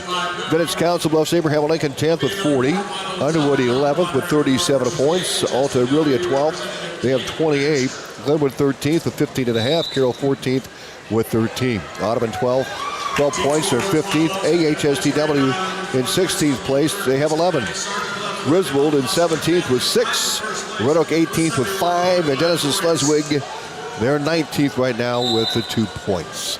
That'll do it for this update, and we'll be back at around 1:20 here this afternoon for another update from the Rollin Dyer Wrestling Tournament.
Welcome back to the Rollin Dyer Wrestling Tournament here in Atlantic. Tom Robbins alongside Cody Weaver as we'll bring you updates to the quarterfinals and getting the semifinals set. And, of course, backside of matches going on here and probably about halfway through the tournament. What'd you say, Cody? Yeah, it's we're going to go through the second round consolation here after, or we're actually starting it right now. So once we get through that, I think they said they're going to take a 30-minute break, and then we'll get into the semis and another backside round there, the third round. Okay, we're going to pick it up here with results. So starting off at 65 pounds. Yeah, that's kind of where we left off. And it's going to be Riley Johnson of Skutt, your number 1 seed. He had a tech fall over Hersey of Central DeWitt. He's going to take on Deegan Miller of Greene County, who had a 14-11 decision over Peterson of Grand Island. And on the bottom side there, it's Cudum, Bo Cudum, coming in 28-1 as your 2 seed. Cudum won by fall in a minute 27 over Larson of Alta-Aurelia, and he'll take on Ryle, Jordan Ryle of Bondurant Farrar, who won over Byer by an injury default. At 175 pounds, it looks like this for our semifinal. It's going to be Ellington of Sergeant Bluff-Luton. Xavier, he's the number 1 seed. He won by a fall in 4 minutes over Cohen at Dighton of Council of Abraham Lincoln. So Ellington will take on Pittman. Pittman from Grand Island, Nebraska. Andrew won by a fall in his first round. He won by a fall in 5:36 over Cole Ubenak from Skutt.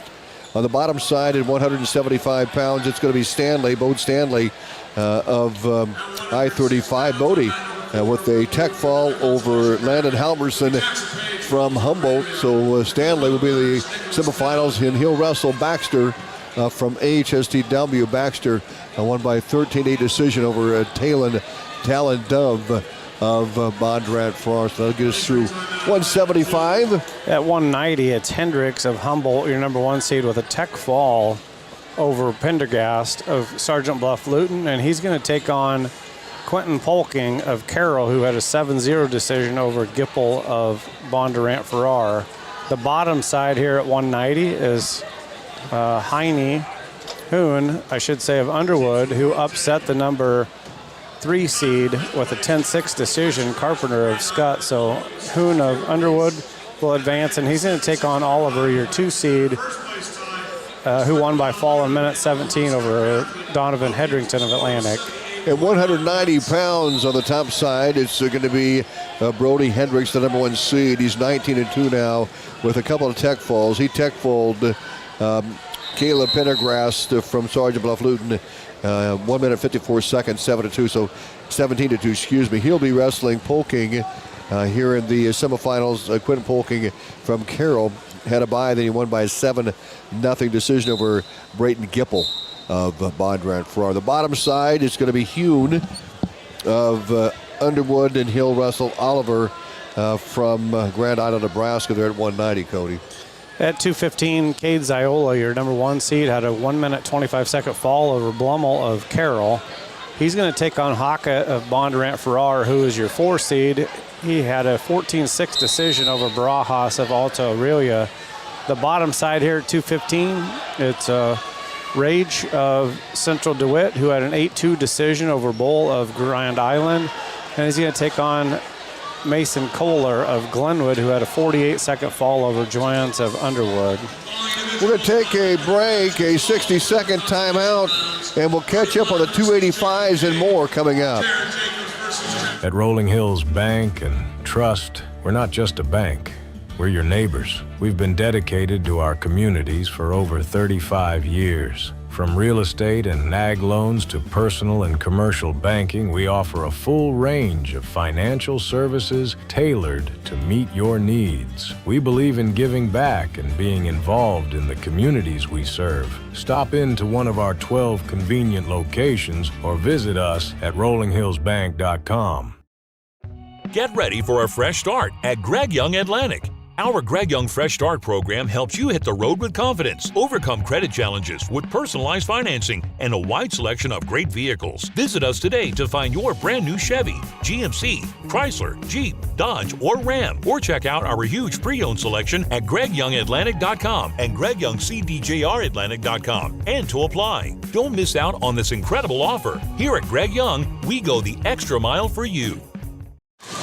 The 285, Evan Sorensen of Atlantic, he has pinned his way through to the semifinals. His latest they pinned in 141 over Mario Rangel from Sergeant Bluff-Luton. Sorensen is 26-0, undefeated. And in the semifinals, he'll take on Justin Alvarez de Leon. Have Carrol, he won by a fall over DeShong, RJ DeShong of Griswold in 138.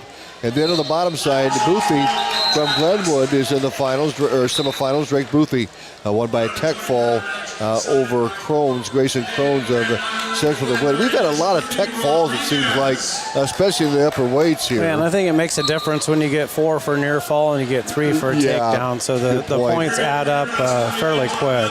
Henry Lund, the 2-seed of 285, he won by a fall in 37 seconds over Homer from I-35. He comes with a fall 151 over Cooper Moore.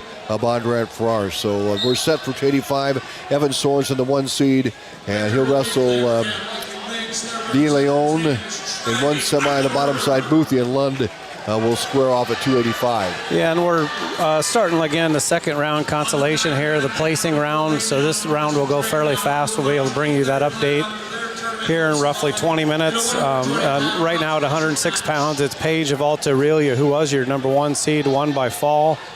So he is in the placement of the tournament. He beat Bell of I-35, and it's Tranmer of Council Bluffs AL who beat Fellers of Bondurant Farrar by fall in 101. And that's kind of where we are on the backside on the placement round. And go ahead. We'll get to the next report coming up at 150. Before we break, the team scores look like this. Omaha Skutt Catholic and Sergeant Bluff-Luton tied for first with 78.5. Atlantic third with 76.5, right in there. Grand Island fourth with 66. Humboldt fifth with 62. Bondurant Farrar sixth with 59.5. I-35 seventh with 55. Central DeWitt eighth with 51. Council Bluffs Abraham Lincoln ninth with 47. Greene County 10th, 46. Underwood 11th to 45. Alta-Aurelia 12th with 35. Glenwood 12th, 35. Carrol 14th with 29. AHSTW 15th with 28. Audubon 16th with 12. Denison Schleswig 17th with 8. Red Oak 17th with 8. And 19th Griswold with the 6 points. That'll get us up to date for the Rollin Dyer. We're going to be back at around 1:50 with another report right here on KS95 and our live video stream, WesternIowaToday.com.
Atlantic in the Rollin Dyer Wrestling Tournament. Tom Robinson alongside Cody Weaver as we are working through the backside of matches. We're going to have a 30-minute break coming up here in just a little bit as we take a look at the team scores here from this tournament.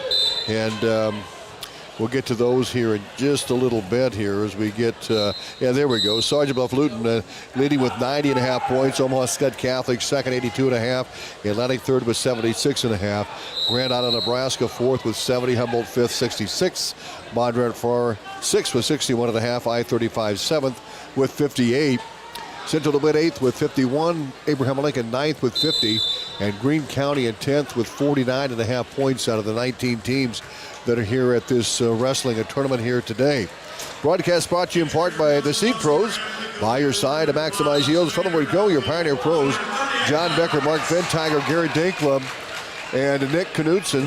Also brought to you by 2nd Street Auto, your transmission pros, and Cass Health. Neighbors caring for neighbors. We're going to take a 1-minute timeout, and we'll have results coming up next. Oak Point Wealth Management is making important changes to better serve you. Wealth Manager Aaron Friend is proud to announce that Oak Point Wealth has partnered with LPL Financial, providing comprehensive tools and resources to support your financial goals. Aaron remains committed to serving Southwest Iowa with personalized service, backed by LPL's dynamic technology and investment platform. I'm excited to embrace independence and keep my focus on what matters most, my clients' best interests. Visit www.oakpointwealth.com, 712-207-3521 to learn more about how Oak Point Wealth Management can help you pursue your financial goals.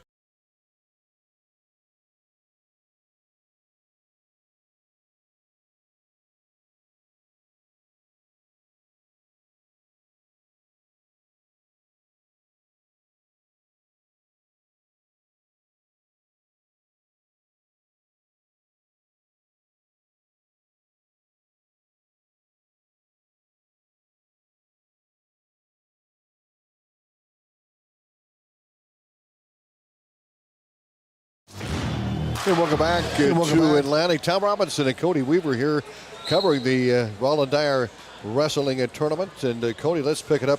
106 pounds, the backside match is going on right now. Second round consolation here at 106 pounds. It's going to be Elmquist of Audubon with a 12-2 decision over Farrar of Humboldt.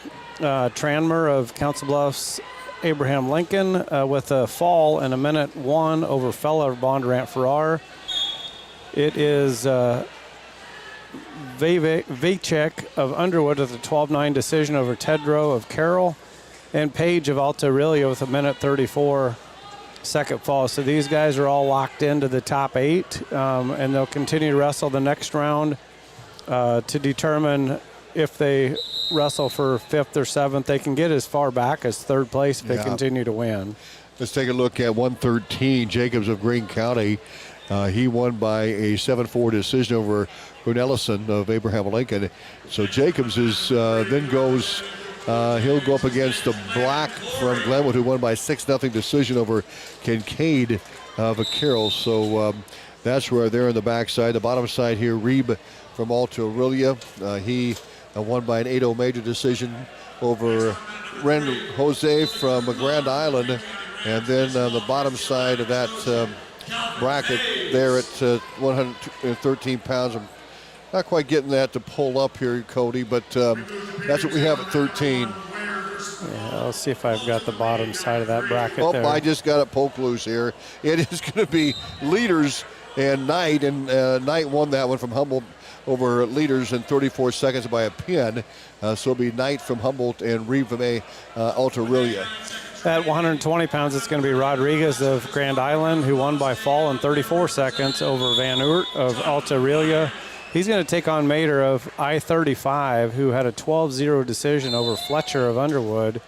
On the bottom side there, it's Howard of Sergeant Bluff-Luton with a 5:51 fall over Elmquist of Audubon, and Showers of Council Bluffs AL with 11-2 decision over Tedrow of Carrol. We go to 126, and Osbar of AHSTW, the 2 seed, was upset, and he is on the backside now for the Vikings. He will, and he defeated Christensen from Glenwood, who defeated Johnson from Alta-Aurelia. Osbar won by a fall in 38 seconds over Christensen, and he'll take on Larrabee from Sergeant Bluff-Luton, who won by a fall in 3:51 over Hayden from Humboldt. Also on the backside, it was Draves from Grand Island by a fall in 49 seconds over Shelton from Underwood. And then on the bottom side, Rasmussen of Audubon. He's a winner over Valterra from Denison Schleswig by a pin in 45 seconds. So Rasmussen will wrestle Draves. Larrabee will take on Osbar. At 132, it was Hadley of Atlantic with a technical fall over Jensen of Griswold, and he will take on Gilg of Bondurant Farrar, who had a 9-6 decision over Sievers of Alta-Aurelia. The bottom side there, it's Orsi of Skutt Catholic, who won by fall in 236 over Polking of Carrol, and he's going to take on Gussman of Red Oak, who had a 7-1 decision over Tyndall of Sergeant Bluff-Luton. And that'll get us about caught up to where we are right now at 138. We just have one result. Vanderbilt of AL defeated Strange from Skutt by a tech fall to get into the consolation semis, I guess that would be. And then Klimek from Grand Island won by a fall at 142 over Kent from Central DeWitt. So that'll get us caught up here from Atlantic. Broadcast brought to you in part by Outfitters Plus Outlet Store, your home for personalized sports apparel in Atlantic, and the Super Bowl. Grab the gang and head to the Super Bowl for Go Bowling every Friday and Saturday night. And Swinna, safe, reliable Swinna for all your transportation needs. And State Farm Insurance, Elvis Hass, your local good neighbor. We'll have another report coming up in about a half an hour right here. Actually, at about 2:20 will be our next report here at 95.7 FM on our live video stream, westerniowatoday.com.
Welcome back to Atlantic, the Rollin Dyer Wrestling Tournament. Tom Robbins along with Cody Weaver with this update. And the semifinals are coming up here in just a little bit. We're going to have a 30-minute break, though, before that. And then we'll have these semifinals and some of these backside matches. That's what we're working on right now, and we'll have results of those backside matches coming up here in a moment.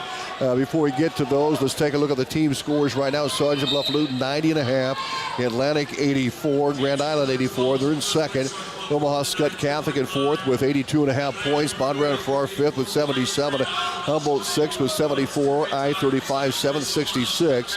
And Council Bluffs Abraham Lincoln in the top 10. They're eighth with 57. And Central DeWitt ninth with 55. And Underwood 10th with 50.5 points. Greene County 11th, Glenwood 12th, Alta-Aurelia 13th, and Carrol, AHSTW, and Audubon. Red Oak, Denison, and Griswold round out the 19 teams here at this tournament. We're going to get to those results, but first we'll take a 1-minute timeout. We're back with more right after these. Olson's Outdoor Power is your one-stop service and equipment shop for all things outdoor.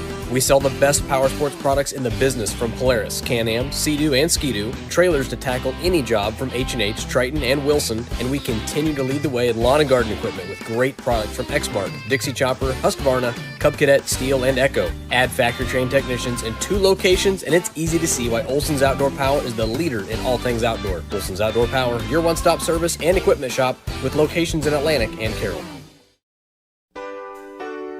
First Windy Bank is the longest standing locally owned bank in Atlantic, and as such, we take pride in how we serve our community. For generations, we have been involved with our customers and their families by getting involved in community events and by supporting technology and teaching financial literacy in our schools. You'll also see our support of athletics on the scoreboards at home events. It's this involvement that allows us to know our customers and their families for generations. First Windy Bank, the only bank you'll ever need. Member FDIC. Welcome back to Atlantic. Tom Robinson, Cody Weaver bringing you the updates from the Rollin Dyer Wrestling Tournament. Cody, let's start with the backside matches here. Yeah, at 138 pounds, it's Vanderbilt at Council Bluffs AL with a tech fall over Strange of Skutt. And he's going to be taking on DeWitt of Underwood, who had a tech fall over Weir of Glenwood. On the bottom side, it is Ryan of Council Bluffs AL, who had a tech fall over Gravy of Denison. And it'll be Kemick of Grand Island, who beat Kent of Central DeWitt by fall in a minute 42. At 144 pounds in the backside matches, Garlow of Alta-Aurelia, he advanced with an injury win over Beers of Humboldt. And Pizzuti from I-35 won by a fall in 35 seconds over Baxter from Griswold. On the bottom side, Calvin Hayes of Atlantic won by a fall in 3:44 over Connor from Greene County. He'll take on a Corey from Bondurant Farrar, who won by a tech fall over Kiesel from AHSTW. And a tech fall in 4 minutes, 21-2 there at 144 pounds. At 150, it's Briley of Bondurant Farrar with a 3-minute, 8-second fall over Jorgensen of Central DeWitt. And Shoemaker of Grand Island over Silk of Griswold by fall in 55 seconds. Both those wrestlers advance. Stannerson of Audubon with a 1-minute, 2-second fall over Johnson of Underwood. And Gellner of I-35 over Erpelding of Alta-Aurelia by fall in 56 seconds. Yeah, we moved to 157, and on the backside of matches, it is Fowle of Glenwood winning by a fall in 3:29 over Chapman from Sergeant Bluff-Luton. He'll match up against Downs from Humboldt. Downs with a 5:02 fall over a Buckhold from Underwood. And then on the bottom side, Clucky from Carrol, a 58-second pin over Penniston from Central DeWitt. He'll match up against Jarvis of Alta-Aurelia. Jarvis won by 11-6 decision over Hutton from I-35. That's 157. At 165, it's Larson of Alta-Aurelia over Kasperbauer of Audubon in a minute 18 by fall. Williamson of Glenwood will win that match by injury default to Byer of Red Oak. So it'll be Williamson taking on Larson there. And then Peterson of Grand Island defeated Holsing of Underwood. And Alhibd of Humboldt defeated Hersey of Central DeWitt. Yeah, we go to 175 pounds. Dub from Bondurant Farrar won by a fall in 59 seconds over Reeves from Alta-Aurelia. He'll match up against Halverson of Humboldt, who won by a tech fall. And 4 minutes, 11 seconds, a 17-2 tech fall over Ventiger from Greene County. The bottom side of the bracket, it was Grail from Central DeWitt over Ubanik from Skutt by a fall of 2:56. His opponent will be Dighton from Council Bluffs Abraham Lincoln, who won by a tech fall over Lundvall from Glenwood. That was a 3:23 tech fall, 20-5. They're at 175. At 190, our top matchup is out there right now. It's Hedrington of Atlantic taking on Johnson of Red Oak. That's a 3-1 match as we start the second period, and Hedrington's got that lead. It'll be the next match down is Carpenter of Skutt defeating Senef of Central DeWitt. And then on the bottom side, it is Gipple of Bondurant Farrar over Peterson of Griswold by fall, and Pendergast of Sergeant Bluff-Luton with a 10-8 decision over Ost of Glenwood. And now we move to 2:15, right? That's where we're headed next. And right now we've got Jones of Underwood moving on the backside of matches with a quick pin over Sheff from AHSTW in 38 seconds. And Bull from Grand Island, Nebraska, 32-second fall over Cruz Nito from Denison Schleswig. On the bottom side, Barajas won by a 10-2 major decision over Donahue from Humboldt. And Dather from Sergeant Bluff-Luton to pin in 5:12 over Blummel from Carrol High at 2:15. Just, one match left at 190. Now 285 should be done. Yeah, 285, it is more Bondurant Farrar advancing with a 49-second fall over Eggling of Denison. And it will be Crohn's of Central DeWitt taking on Alput of Alta-Aurelia. Eichelberg of Council Bluffs AL will be taking on Deshawn of Griswold.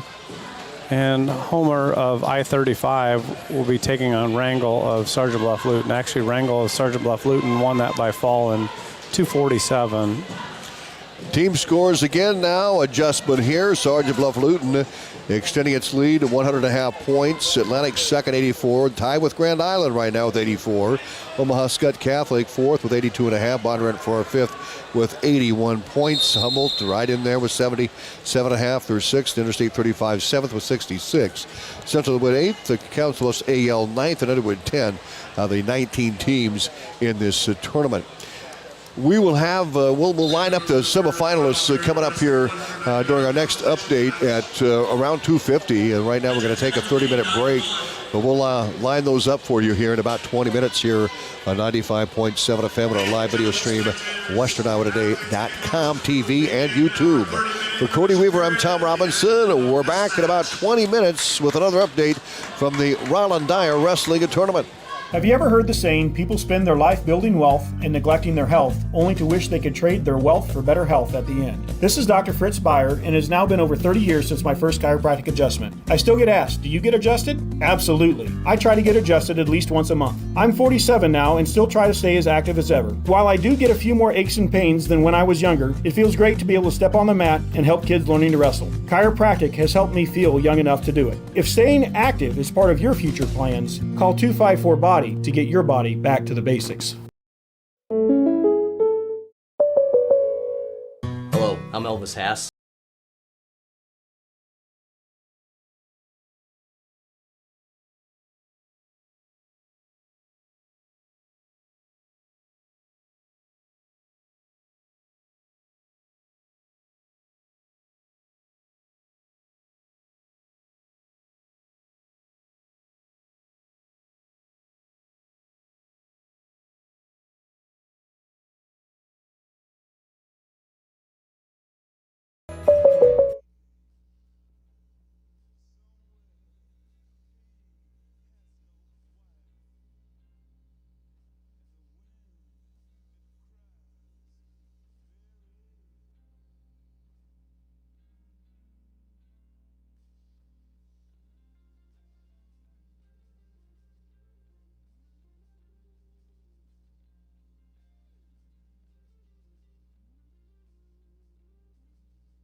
And good afternoon. Welcome back to the Rollin Dyer Wrestling Tournament here in Atlantic. Tom Robinson with Cody Weaver with this update. We've had a 30-minute break here. We still have 10 minutes to go on the break, and we're going to take advantage of that to set up our semifinalists here this afternoon, and then we'll get to finals probably around 4:30 here today. 19 teams here at this tournament. But before we get to those semis, we're going to get to these, and we'll be back right after this.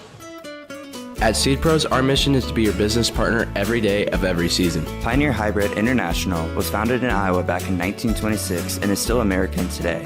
Not many other seed providers can make that claim. We partner with you to continually push the limits by combining elite seed genetics, local infield knowledge, along with customer service second to none. We are with you from the word go. Contact Mark Van Tiger, Gary Dinkla, Nick Knudsen, or John Becker to partner with a team that puts your business needs first.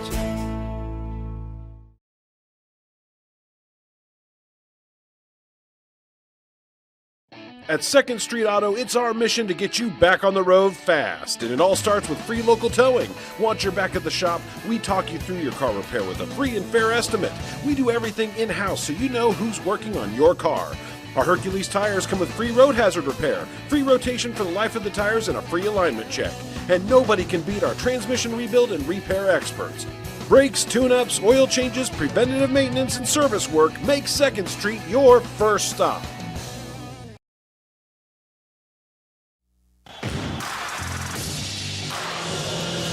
Welcome back to Atlantic. And Cody, let's take a look here at the lineup as far as the semifinalists. We've got some great matchups as well. Yeah, we've got at 106 here, it's going to be Jacobs of Greene County coming in kind of in the middle of the pack, and he's going to be taking on the 4-seed Gray of Sergeant Bluff-Luton on the top side. On the bottom side, it's Schrader, your 3-seed. You're going to be taking on of Atlantic, going to be taking on Eddie of Grand Island, who is your 2-seed.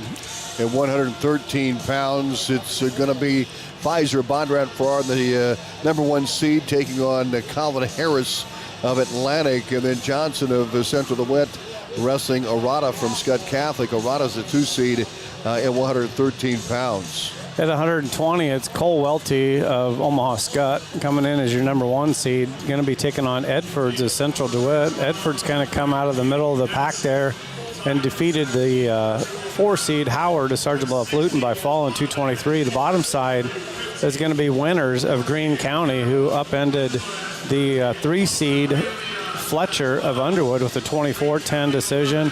And he's going to be taking on Haas of Atlantic. Haas upended the number 2 seed from Grand Island with a 5-3 decision. And as we look at 126 pounds, it's going to be Ziola from Skutt and Cabellos from Council Bluffs Abraham Lincoln. On the bottom side, Geiner from I-35 and Hagen from Atlantic. How about Hagen getting the semifinals, Cody? Yeah, he's wrestling really well today. Move on. It's 132. 132 pounds. It's going to be Sheffers of I-35, who's your number 1 seed, and he's going to be taking on the 4-seed Avalos of Council Bluffs AL. Avalos had a tech fall over Polking at Carrol, and Sheffers there from I-35 had a fall in 522, so that'd be the top side of 132. The bottom side is going to be Thiessen, who is your 3-seed. He had a 9-2 decision over Gilgy of Bondurant Farrar, and he's going to be taking on Kyler Kirks of Humboldt. Kirks had a 1-minute 2-second fall over Jensen of Griswold. 138, Aiden Smith of Atlantic, the number 1 seed, 32-2 now. He will wrestle Dax Kudum from Sergeant Bluff-Luton. Kudum 26-6 coming in. He's 28-6 now. That's the top side. Maxwell, Coben Maxwell from I-35 will be taking on Tice Clark of Humboldt. Clark is now 19-2, and Maxwell is 18-4 on that 138-pound bracket with Smith, the number 1 seed for Atlantic. 144, it's going to be Lucas Bose, your number 1 seed, who had a 35-second fall over Hayes of Atlantic. He's going to be taking on the 4 seed Gavin Peterson of Grand Island, who had a tech fall over Corey of Bondurant Farrar. And on the bottom side there at 144, it's going to be Walsh, who kind of came out of the middle, upended the 3 seed Nick Cusidi of I-35, and it's going to be Trenton Byers of Council Bluffs AL, who pinned the 2-seed Brady Beers of Humboldt in 228. At 150 pounds, it's going to be Tyler Carrol of Skutt Catholic. He only had 8 matches coming in. He's 6-2, but he's seeded number 1. He has a couple of tech falls en route to the semifinals. He'll take on Jackson Kirchhoff of Humboldt. Kirchhoff is 15-7. On the bottom side, Atlantic's Jaden Harder. He's 27-6. He had a fall and a major decision, and he'll wrestle the 2-seed Aiden McRoberts in the semifinals coming up here later on. Roberts right now had a fall to get to that semifinal from Sergeant Bluff-Luton. At 157, your number 1 seed Nolan Fellers beat Jarvis of Alta-Aurelia by tech fall. He's in the top side there, and he will take on Harder of Grand Island. Harder of Grand Island upended the 4-seed Clucky of Carrol by a 10-4 decision.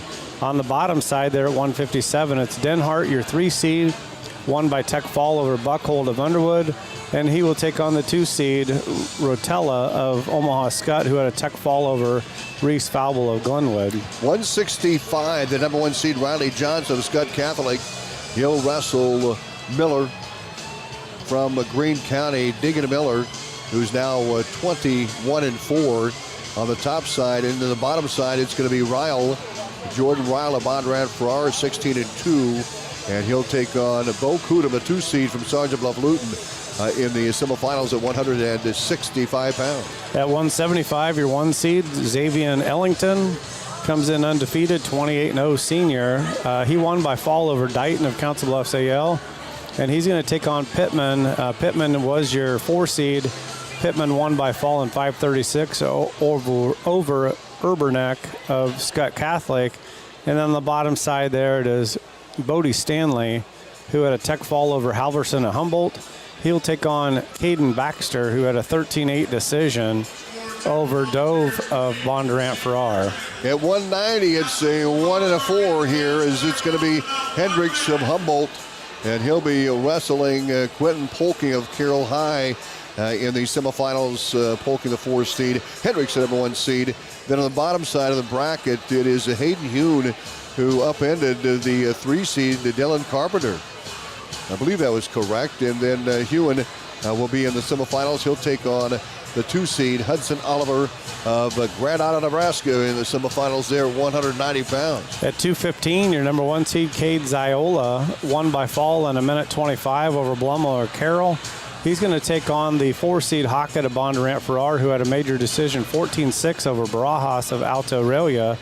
And on the bottom side, it is Chris Rage of Central DeWitt, who had an 8-2 decision over Bull of Grand Island, and he's going to take on your 2 seed, number 1 rated in the state of Iowa, Mason Kohler from Glenwood, who won by fall in 48 seconds over Joans of Underwood.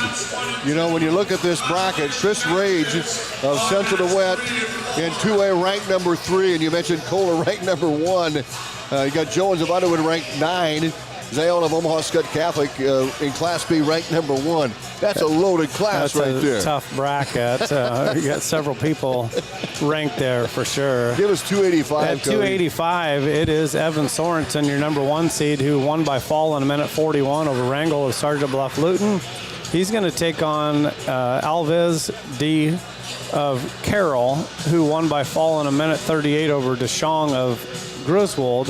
And on the bottom side, it's Drake Buth of Glenwood, your 4 seed, who won by tech fall over Crohn's of Central DeWitt. He's going to be taking on 2 seed Henry Lund of AHSTW, who won by fall in 1:51 over Moore of Bondurant Farrar. There you go. That's our semifinalists. We've got some great ones coming up. Our next report at 3:20. We'll have live coverage on our video and on 95.7 FM of the finals here a little bit later on. Stay tuned. We'll have an update coming up in about 20 minutes.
Monday and Tuesday with highs in the upper teens. Looking further out, 30 Wednesday, 40 Thursday, and 40 on Friday. Once again, highs reach 34 today. We should dip to 21 tonight. Highs reach 26 tomorrow. I'm meteorologist Paul Trombley, and that's your updated forecast from Southwest Iowa's weather source. Currently, it's 34 degrees. Good afternoon and welcome back to Atlantic, the Rollin Dyer Wrestling Tournament, and the semifinals underway right now. We're going to get those results on the championship side and also the consolation side. Tom Robbins alongside Cody Weaver here as we're nearing the finals coming up here, probably about an hour. We'll have those live video and also here on 95.7 FM. We'll get to the results, but first these. Gas prices got you down? Need a ride to work or the grocery store? There's public transportation for everyone in Southwest Iowa. SWITA offers taxi service in Atlantic, Glenwood, Harlan, Missouri Valley, Red Oak, and Shenandoah. $2.50 each way or $2 for seniors 60 years and older. Just call 1-800-842-8065 or visit swita.com to schedule your ride.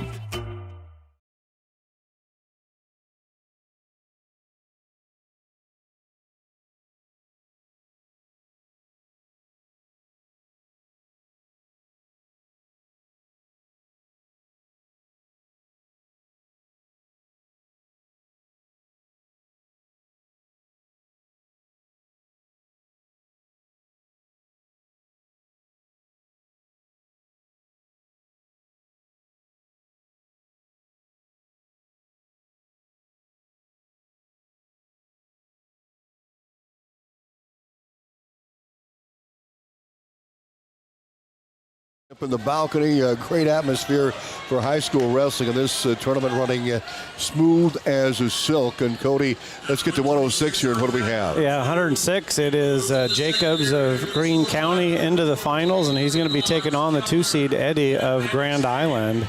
As we look back at that, Eddie defeated Schrader of Atlantic by fall in 24 seconds, and Jacobs defeated Gray of Sergeant Bluff-Luton in 2 minutes 40 seconds by fall. So it'll be Page, your number 1 seed that came in, working his way back through. He's going to take on Schrader here in the wrestleback. And it's going to be Vicek of Underwood going to that 7th place match. It'll be Tramner of Council Bluffs AL wrestling a 7th place match. And Elmquist of Audubon defeated Tramner by decision. He will take on Gray. So the winner of that will wrestle for 3rd, and the loser will wrestle for 5th place. Well, Colin Harris had a big win for Atlantic at 113, an upset over number 1 seed Kobe Pfizer, Bondurant Farrar. And it was a dominating performance by Harris, got the takedown. And then he gets a fall in 1 minute and 39 seconds. For Harris today, he had a 19-second fall in his first round match, quarterfinal 120 fall.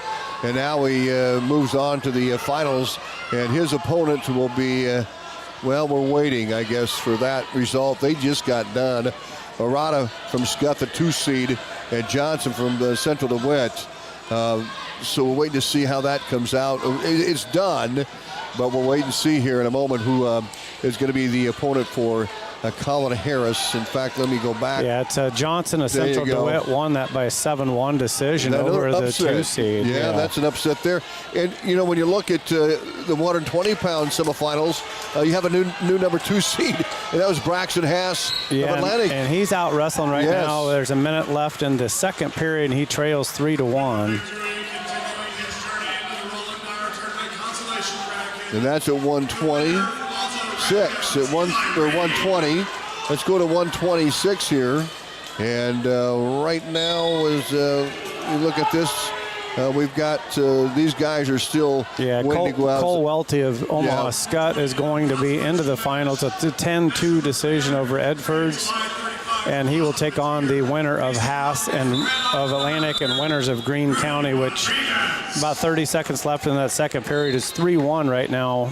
Winters of Greene County has that advantage. Both wrestlers on their feet. Down to 20 seconds here. Looks like it's going to haze Haas in on the shot. A little bit of separation there by Winters. Both wrestlers kind of come back together down to 5 seconds to go, and it looks like we're going to end the second period. 3-1 right now. Winters will have that choice, and it is his choice here in the third. He wants to stay on his feet and go neutral this third period. And we'll keep it right here for that one. Also in our live video as well, as we have plenty of time here just getting started. That's going to be on your left of your screen there of Braxton Hess going right now. The left bottom of your screen there. There you go, yeah. Winters kind of ties up the one arm, and there's some separation. They work their way back into the center here, 15 seconds into this third period. Again, Winters of Greene County with a 3-1 lead right now over Braxton House. So some takedown shots here, you know, by both wrestlers. A takedown there in that first period by Winters. Haas wanting to go underhook on the left-hand side of Winters, goes over the elbow there. Winters a little bit of separation, kind of drives in a little bit. Backs up here now and wrist control fighting Haas with a throw attempt there, and nice job by Winters just covering up there. So 6-1 right now. Haas comes back up to his feet here. Winters goes ahead and releases him up to his feet, so it's 6-2, and you got to score, a takedown here at least, an escape, and another takedown, or a takedown to the back to have a chance here. 45 seconds to go. Haas in on a single, takes Winters down, makes it a 5-6 match, and he's going to have to try to tilt here and does everything he can do to tilt. Tries to tilt, they're going to go out of bounds. 35 seconds to go here now. Haas trails by 1. He's going to get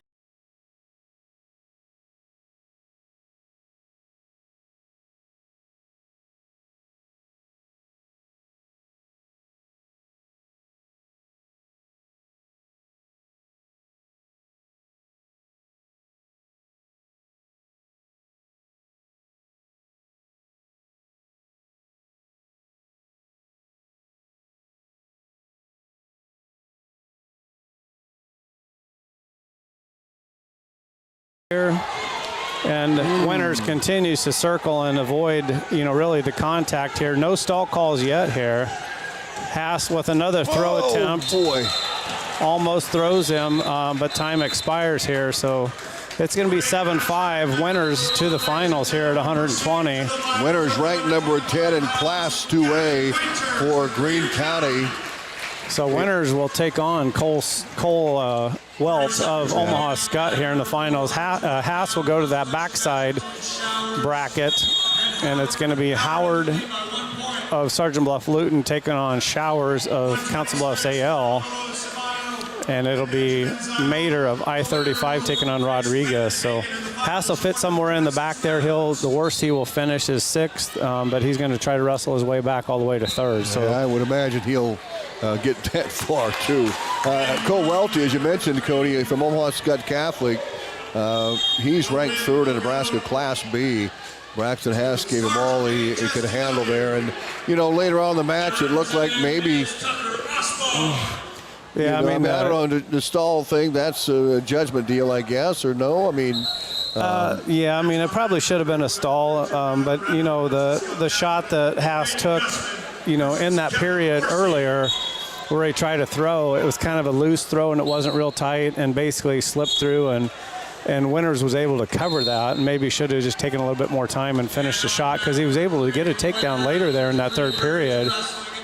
Escaped him, and then he kind of just ran around for like 45 seconds there. So when you look at the scoring now, Atlantic and Sergeant Bluff-Luton are tied with 100.5 points to lead. Grand Island, Nebraska 3rd with 97.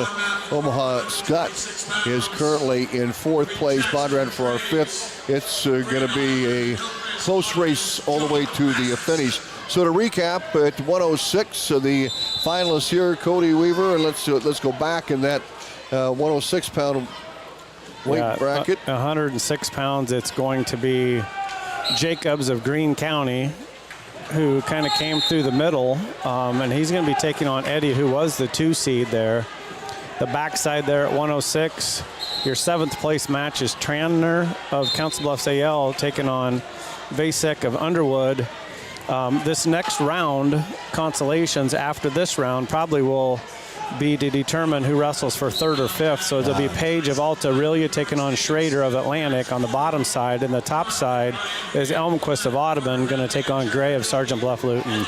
At 113, boy, Colin Harris is having himself a day. The sophomore with a pin in 19 seconds. He comes back with a fall at 120, and he upsets the number 1 seed Kobe Pfizer with that fall in 139. Colin Harris of Atlantic in the finals at 113. He'll wrestle Cale Johnson, the 4th seed. Johnson upended the 1st seed Gavin Arata of Skutt Catholic. So those guys will battle for that title. Yeah, and that back spot there, your 7th place match at 113 is going to be Black of Glenwood taking on Knight of Humboldt. This consolation round, the 3rd consolation round, is going to be Reeb of Alta-Aurelia taking on Arata of Skutt Catholic, and it'll be Jacobs of Greene County taking on Pfizer. So when you look at Pfizer and Jacobs there on the top side, Pfizer was your number 1 seed, and Jacobs kind of came through the middle there on the bottom side. Yeah, so I've got Johnson 113. It's going to be Harrison Johnson's one. Okay, yeah. There's must be more than one. Yeah. Or Jacobs, I'm sorry. Jacobs of Greene County. Yep, you bet. Well, that'll do it for this report. A lot more coming up. We'll be back in about 3:50 with another update from the Rollin Dyer Wrestling Tournament here on 95.7 FM and our live video stream, WesternIowaToday.com, TV, YouTube, powered by Dish2Net. We're back in 20 minutes with more from Atlantic.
Welcome back to Atlantic. Tom Robinson alongside Cody Weaver bringing you updates from the 2025 Rollin Dyer Wrestling Tournament. We'll have the finals and the play-by-play of the finals coming up here a little bit later on. It's going to be probably around 5 o'clock, I believe, when those finals get underway. Maybe a little bit sooner than that, but we've seen some great wrestling here, and we're bringing you the results here. We're going to go recap at 106 now as far as who we're going to see in the finals and then the consolation semifinals.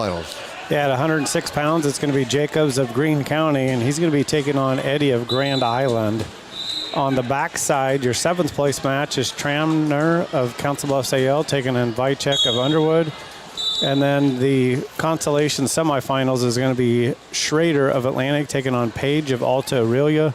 Elmquist of Audubon taking on Gray of Sergeant Bluff-Luton. 113, Kobe Pfizer, Bondurant, Farrar won by a tech fall.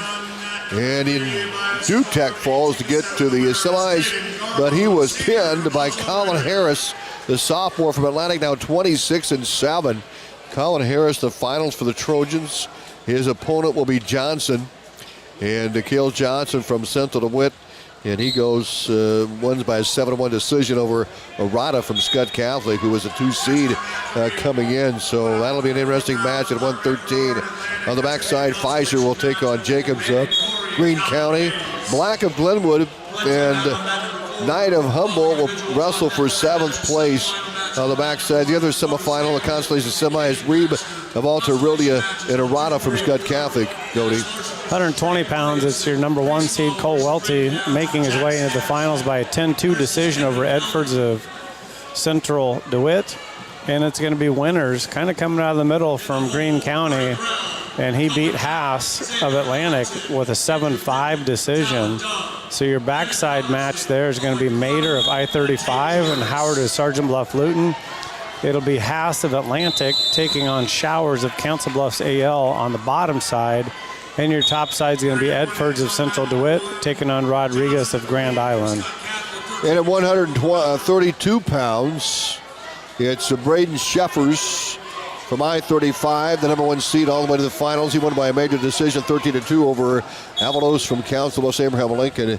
And Sirks from Humboldt, he won by a 7-3 decision over Dolan Thiessen from Central DeWitt.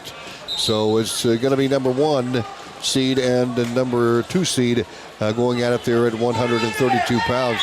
Now on the backside, on the semifinals, it's, well, first of all, Hadley of Atlantic, Carter Hadley, and Orsi from Skutt will wrestle for 7th place. In the consolation semis, Avalos of Council Bluffs Abraham Lincoln and Gilge from Bondurant Farrar, they're in 1 consolation semifinal. And Guzman of Red Oak is also in a consolation semifinal on the backside as well for the Red Oak Tigers. And going back to the top side, it was Avalos who defeated, who got beat in these semifinals and made it to the backside matches there, Cody. And then Guzman of Red Oak will wrestle Thiessen from Central DeWitt. There we go. At 126, it's Ziola, Benjamin Ziola, your number 1 seed. Just a 3-0 record. Come in, and he's tech-falled 3 opponents now to make his way into the finals, and he's going to be taking on Landon Hagen. Hagen kind of came from the middle there, upended the 2 seed Osbar of AHSTW by a score of 4-3, and then he beat Gellner of I-35. On the backside at 126, it's Rasmussen of Audubon going to take on Larrabee of Sergeant Bluff-Luton.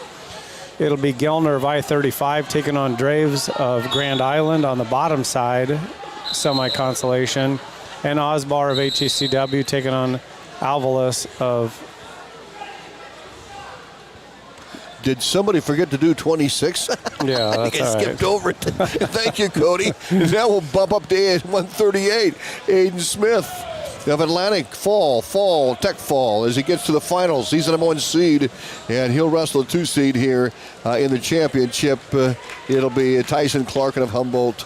He won by a fall in under a minute with another fall, then a tech fall. That's going to be a good match with Smith and Clark in there at 138 pounds. And that'll be a rematch from earlier this year. That's right. Smith is ranked 4th. Clarkin of Humboldt ranked number 12. Smith won that match the first time around. They're going to do it again at 138 pounds. And on the backside, the semifinals, Cody from Sergeant Bluff-Luton will wrestle DeWitt in one semifinal. And it'll be Ryan and Maxwell. Ryan from Council Bluffs, Abraham Lincoln, and Maxwell from I-35 come up the other. And then Klimek from Grand Island, Nebraska, and Vandervelde from Council Bluffs AL will wrestle for 7th place here at 138. 144, your number 1 seed Bose of Underwood had a 4-1 decision over Peterson of Grand Island. He will take on Byers of Council Bluffs AL, who had a fall in a minute 10 over Walsh of Sergeant Bluff-Luton. Your 7th place match is Pusiti of I-35, and we're still kind of wrestling some matches there to figure out who's going to be on the backside there at 144. Yeah, 150, Carrol, the number 1 seed, Tyler Carrol of Skutt Catholic. He came in with just 9 matches under his belt, and he had a tech fall, 3 straight tech falls to get to the finals. He's a 1 seed, and he'll take on McRoberts, the 2 seed. Aiden McRoberts of Sergeant Bluff-Luton, who is now 29-30, 31-3. And so that's going to be a good match here for the finals. Carrol of Skutt, the number 1 seed. McRoberts of Sergeant Bluff-Luton, the 2 seed in the tournament. On the bottom side, it's going to be Geiner and Standerson wrestling. Standers from Audubon and Geiner from I-35. The winner will wrestle Harder from Atlantic, who fell short of the semifinals. And Schumacher of Grand Island, Nebraska will wrestle Briley from Bondurant Farrar. And the winner will wrestle Kirchhoff from Humboldt. That's at 150 pounds. At 157, Nolan Fellers, your number 1 seed, won by fall in a minute 1 over Harder of Grand Island to advance into that first place finals match. And it's Denhart of Greene County coming from the 3 seed, upending Rotella, the 2 seed, by fall in a minute 41. The backside matches, it'll be, again, Rotella advancing on the backside there, and Harder, and that's kind of where we're at from a wrestling standpoint, weight class-wise. All right, we do have one finalist at 165, and that's Rodney Johnson of Skutt, who is the number 1 seed, and he is now 20-4 on the year with those 3 wins here today. So that's what we'll do it for now. We're going to take a 1-minute timeout. We'll check up on the team scores. It's pretty tight. We're back right after these.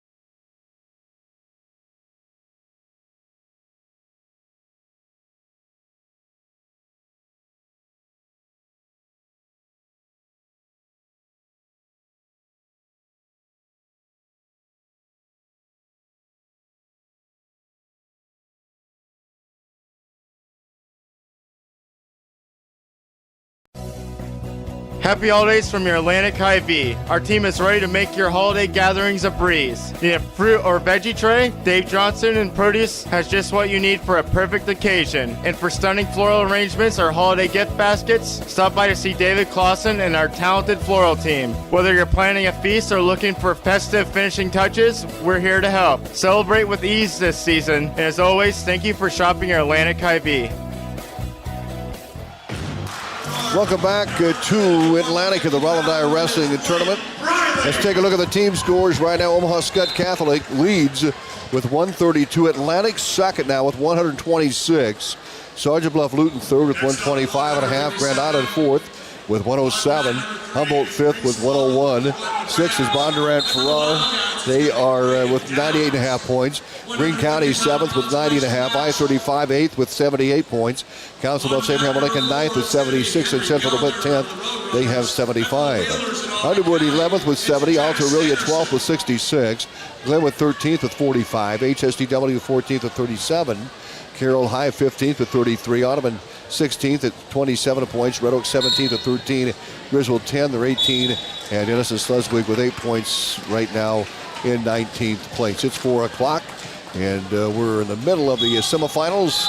We'll have a round of the consolation side, then we'll get to the finals here coming up probably in about an hour, maybe just a little bit under. Thanks for joining us. Keep it tuned. We'll have another report coming up at around 4:20 this afternoon.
Lows level off around 23 tonight under overcast skies. Winds out of the west, 5 to 10 miles per hour. Highs around 24 tomorrow. Partly cloudy tomorrow night. Lows dip down to about 5 above. Dry Monday and Tuesday under mainly clear skies with highs in the upper teens. Looking at the long range, 30 Wednesday, 40 Thursday, and 40 on Friday. To recap, lows level off around 23 tonight. We should top out at 24 tomorrow. Lows level off around 5 above tomorrow night. I'm meteorologist Paul Trombley, and that's your updated forecast from Southwest Iowa's weather source. Right now, 34. Good afternoon. Welcome back to Atlantic. Tom Robbins alongside Cody Weaver. And we're going to get you up to date on the semifinals and getting set for the consolation semis. And then we'll have the finals coming up here from Atlantic in this Rollin Dyer Wrestling Tournament. 19 teams in this tournament. We're going to have results coming up. But first, this 1 minute timeout on 95.7 FM on our live video stream, westerniowatoday.com, powered by Nishtanet. Happy holidays. Yes, it is that time of the year again. You're busy shopping for your loved ones, going to holiday parties, or trying to avoid your in-laws, and you don't know what you're going to eat today. Well, to keep your stomach full and to take on your busy day, make sure to stop into Olson's BP in Atlantic and grab a pizza from Godfather's Pizza. This December, buy any large pizza and get a free 2-liter of soda. Limit of 3. Don't allow food to be another strain on your holiday season. Godfather's Pizza is here for you. Godfather's Pizza and Olson's BP in Atlantic, the Keep You Going store. At Rolling Hills Bank and Trust, we're not just a bank. We're your neighbors. We've been dedicated to our communities for over 35 years. From real estate and ag loans to personal and commercial banking, we offer a full range of financial services tailored to meet your needs. We believe in giving back and being involved in the communities we serve. Stop in to one of our 12 convenient locations or visit us. Welcome back to Atlantic as we're getting closer to the finals here. It's been quite a day of wrestling, and we're going to start off with 144-pound semifinals and consolations, right, Cody? Yeah, at 144, it's going to be Bows of Underwood taking on Byers of Council Bluffs AL there for that first place match. On the backside, this semi-final consolation round that's going to start here pretty quick is going to be Hayes of Atlantic taking on Walsh of Sergeant Bluff-Luton, and Garlow of Alta-Aurelia taking on Peterson of Grand Island. The 7th place match is set. It's Corey of Bondurant Farrar and Pusidi of I-35. At 150, it's going to be the number 1 seed, Tyler Carrol of Skutt. He'll match up against Roberts here for the finals. McRoberts will be the 2 seed, Aiden McRoberts. He had pins all the way to the finals. And when you look at Carrol, he had Tech Falls all the way to the finals. They're going to match up for the championship there. Wrestling for 7th, Schumacher of Grand Island and Gelner from I-35. In the semifinals on the consolation side, Kirchhoff of Humboldt and Briley from Bondurant Farrar will take them out here shortly. And Standerson from Audubon and Harder from Atlantic, they'll match up. And then the semifinal, the bottom half of that bracket. Yeah, at 157, it's going to be Nolan Fellers of Bondurant Farrar taking on Denhart of Greene County for the finals. And for the semi-consos is going to be Rotella of Skutt, Clucky of Carrol. On the bottom side, Reese Falble of Glenwood and Harder of Grand Island. 7th place match will be Downs of Humboldt versus Jarvis of Alta-Aurelia. 165, Riley Johns of Skutt, the number 1 seed, had a fall and a tech fall. And he's going to be wrestling Codum from Sergeant Bluff-Luton. Bo Codum is only 1 loss on the year. And he won by a fall, and major decision to get to that final. It's 1 against 2 there. Wrestling for 7th place, Williamson of Glenwood and Al-Hamid from Humboldt. In the semifinals, the consolation side, Miller, Greene County, and Larson, Alta-Aurelia. And then Peterson of Grand Island, Nebraska, and Round of Bondurant Farrar. They'll wrestle the consolation semifinals at 165. 175 is Ellington, Sergeant Bluff-Luton, and he's going to take on Caden Baxter of AHSTW here in the finals. Your semi-consolation round is going to be Stanley of I-35 taking on Grell of Central DeWitt on the bottom side, and Halverson of Humboldt taking on Pittman of Grand Island. On the top side, your 7th place match is Dighton of Council Bluffs AL taking on Dove of Bondurant Farrar. 190, the number 1 seed, Brody Hendricks of Humboldt. He's matching up against Oliver And Hudson Oliver from Grand Island, Nebraska, the 2 seed. He only has 1 loss on the year. Hendricks with 2. They'll wrestle for the title. On the backside, wrestling for 7th place, Senef from Central DeWitt, and he'll take on Pendergrass from Sergeant Bluff-Luton in the consolation semis at 190. Polking from Carrol and Donovan Hedrington of Atlantic. Hedrington had a pin in 109 to get to that consolation semis. They can wrestle all the way back to 3rd. Gipple of Bondurant Farrar will wrestle Hune from Underwood, the other semifinal on the backside. At 2:15, and Ziola of Skutt Catholic is in the finals on the top side, and it's Mason Kohler with an 8-4 decision over Raggy of Central DeWitt. The backside here, semi-consolation, is going to be Bowl of Grand Island taking on Hockett of Bondurant Farrar, and Reggie of Central DeWitt. We're still waiting for that final 215 second round or third round consolation here to be finished up. Let's take a look at 285. We do know that Evan Sorensen of Atlantic remains undefeated at 28-0. He had a 27-second pin.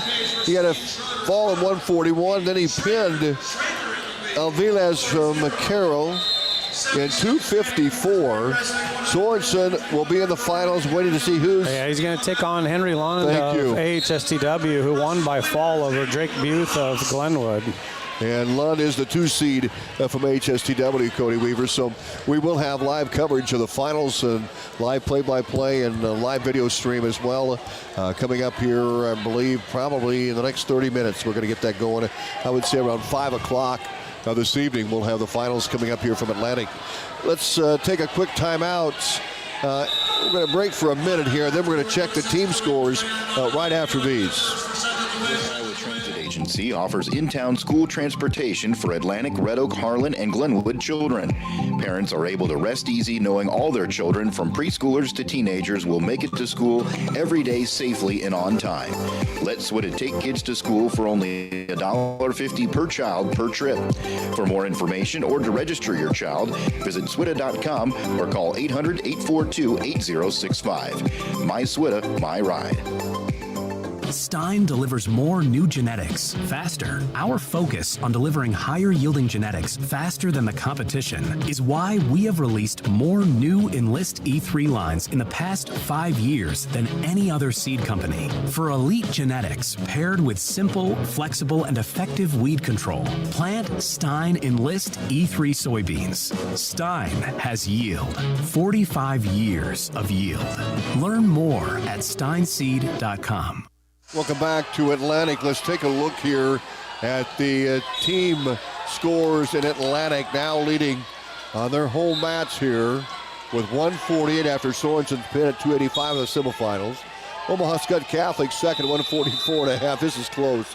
Sergeant Bluff-Luton third at 138.5. Grand Island, Nebraska fourth with 128.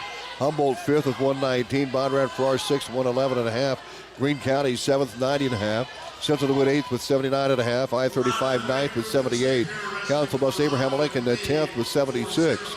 11th Alta-Aurelia, they have 71.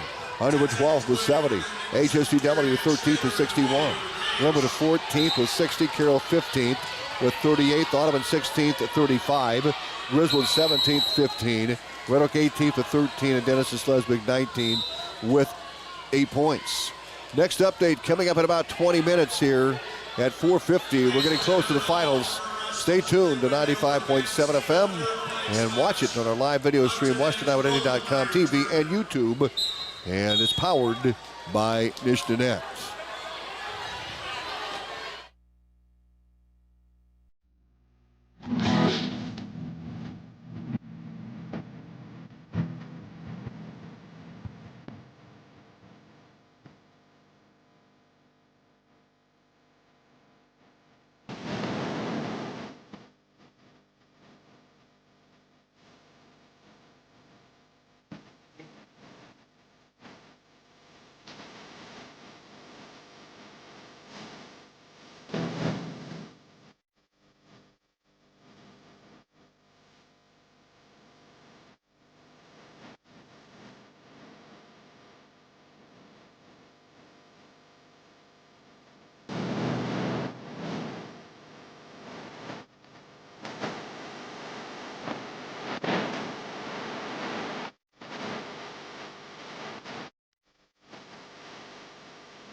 Decades of the best classic rock is on KS 95.7.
Tomorrow, low of 5 above tomorrow night.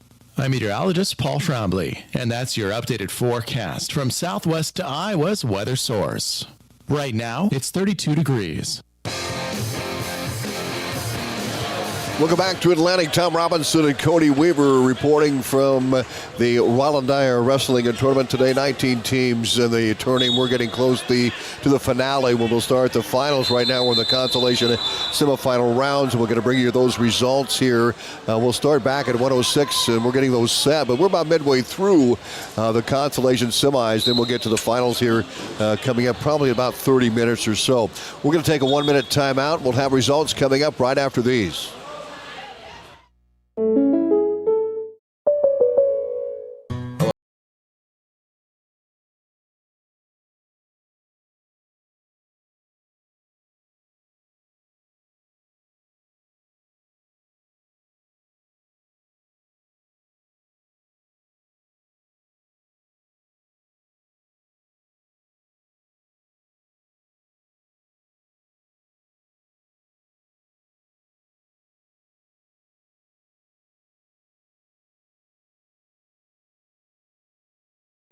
Superior fuels, and you have Olson's BP in Atlantic. From sunup to sundown, we're the keep you going store. From our loaded breakfast burritos and bunker dunker donuts to our delicious Champs chicken and pizza to go, we have the food you crave. Don't forget the cold beer in the beer cave. Stop in and fill her up. There's always something you need at Olson's BP, the keep you going store, 2nd and Locust in Atlantic.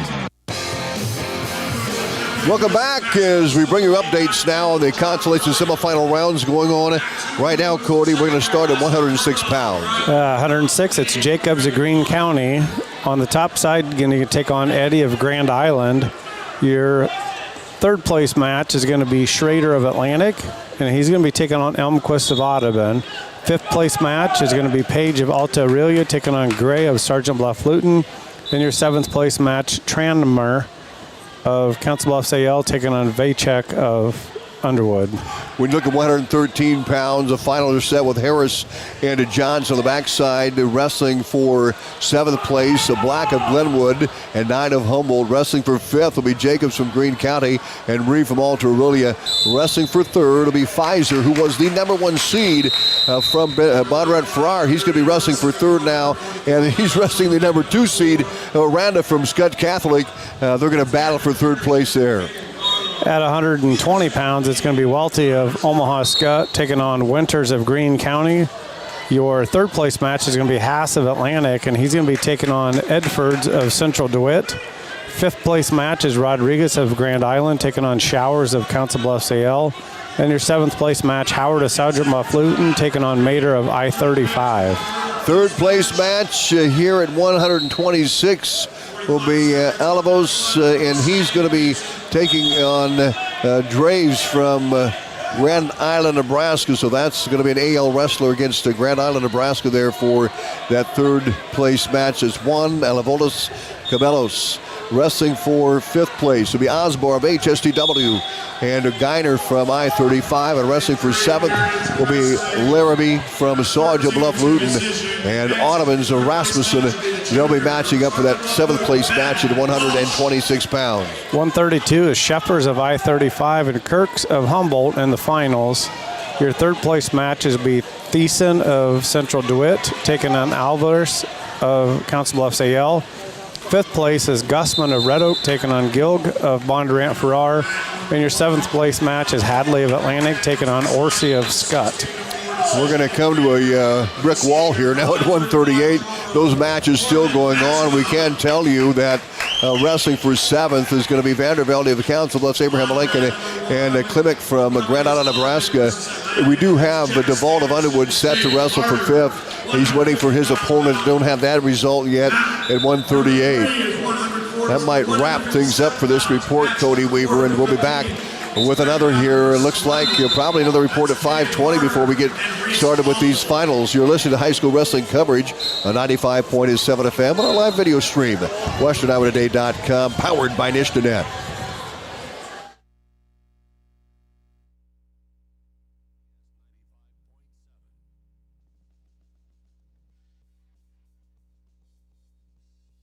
Now, and and talk about his opponent as well. Yeah, still in the first period here, but it's Elmquist of Audubon who he's taking on. Schrader had a takedown early, an escape by Elmquist, and now a takedown by Elmquist. So it's 4-3 right now. Elmquist of Audubon with the lead. Schrader looks like he's trying to work on a reversal here. There's only 6 seconds left here in this first period. So we're going to go to the second period, it looks like. Leighton Elmquist won by a 3-0 decision over Gray from Sergeant Bluff-Luton to get to this third-place match. And Schrader, he had to work his way back with a major decision over Page from Alta-Aurelia. And 2 local wrestlers here. We've got kids from Iowa, Nebraska, and 2 here 30 miles apart. Yeah, and Elmquist, it was Schrader's choice here in the second period. He chooses down, tries to work on a half on Schrader. Schrader does a nice job kind of going down to belly or side there to avoid that deep waist on the left side by Elmquist. Schrader trying to come up there, and Elmquist doing a good job with that deep waist, just kind of running that same direction. Elmquist circling ahead. Schrader kind of reaches back for the leg now, stands up. We're going to give 1 point to Schrader, so it's a tie match now, 4-4, minute 24 to go here in the second period. Keep in mind this is a third-place match, not a championship match here, we're calling it. We'll have the championship matches come up here pretty soon. Yeah, Schrader, looks like they gave 1 to Greene, or they're trying to give 1 to Greene, and it is 4-4. Yep, just got the scoreboard updated there. So both wrestlers on their feet. A minute left here in the second period. Again, a takedown by both wrestlers there in that first period. Escape here in the second period for Schrader, escape in the first period for Elmquist. So we're tied 4-4, 45 to go. Kind of come back to the center a little bit here. A lot of times you'll see Schrader shoot in on a slow, low shot. He kind of, Elmquist shoots in, tries a kind of a high crotch here, and this is a place that Schrader's comfortable with. He tries to get that right leg in and continue to scoot the wrestler forward and come behind here. He gets that leg locked, and Elmquist doing a good job though, holding on to that arm out in front there. But 3 points awarded here for Schrader with 15 seconds to go in the second period. Schrader now kind of goes cross body here, reaches that opposite ankle, and he's going to ride him out here in the second period. So 7-4 right now to end this second period. It'll be Elmquist's choice here in the third period.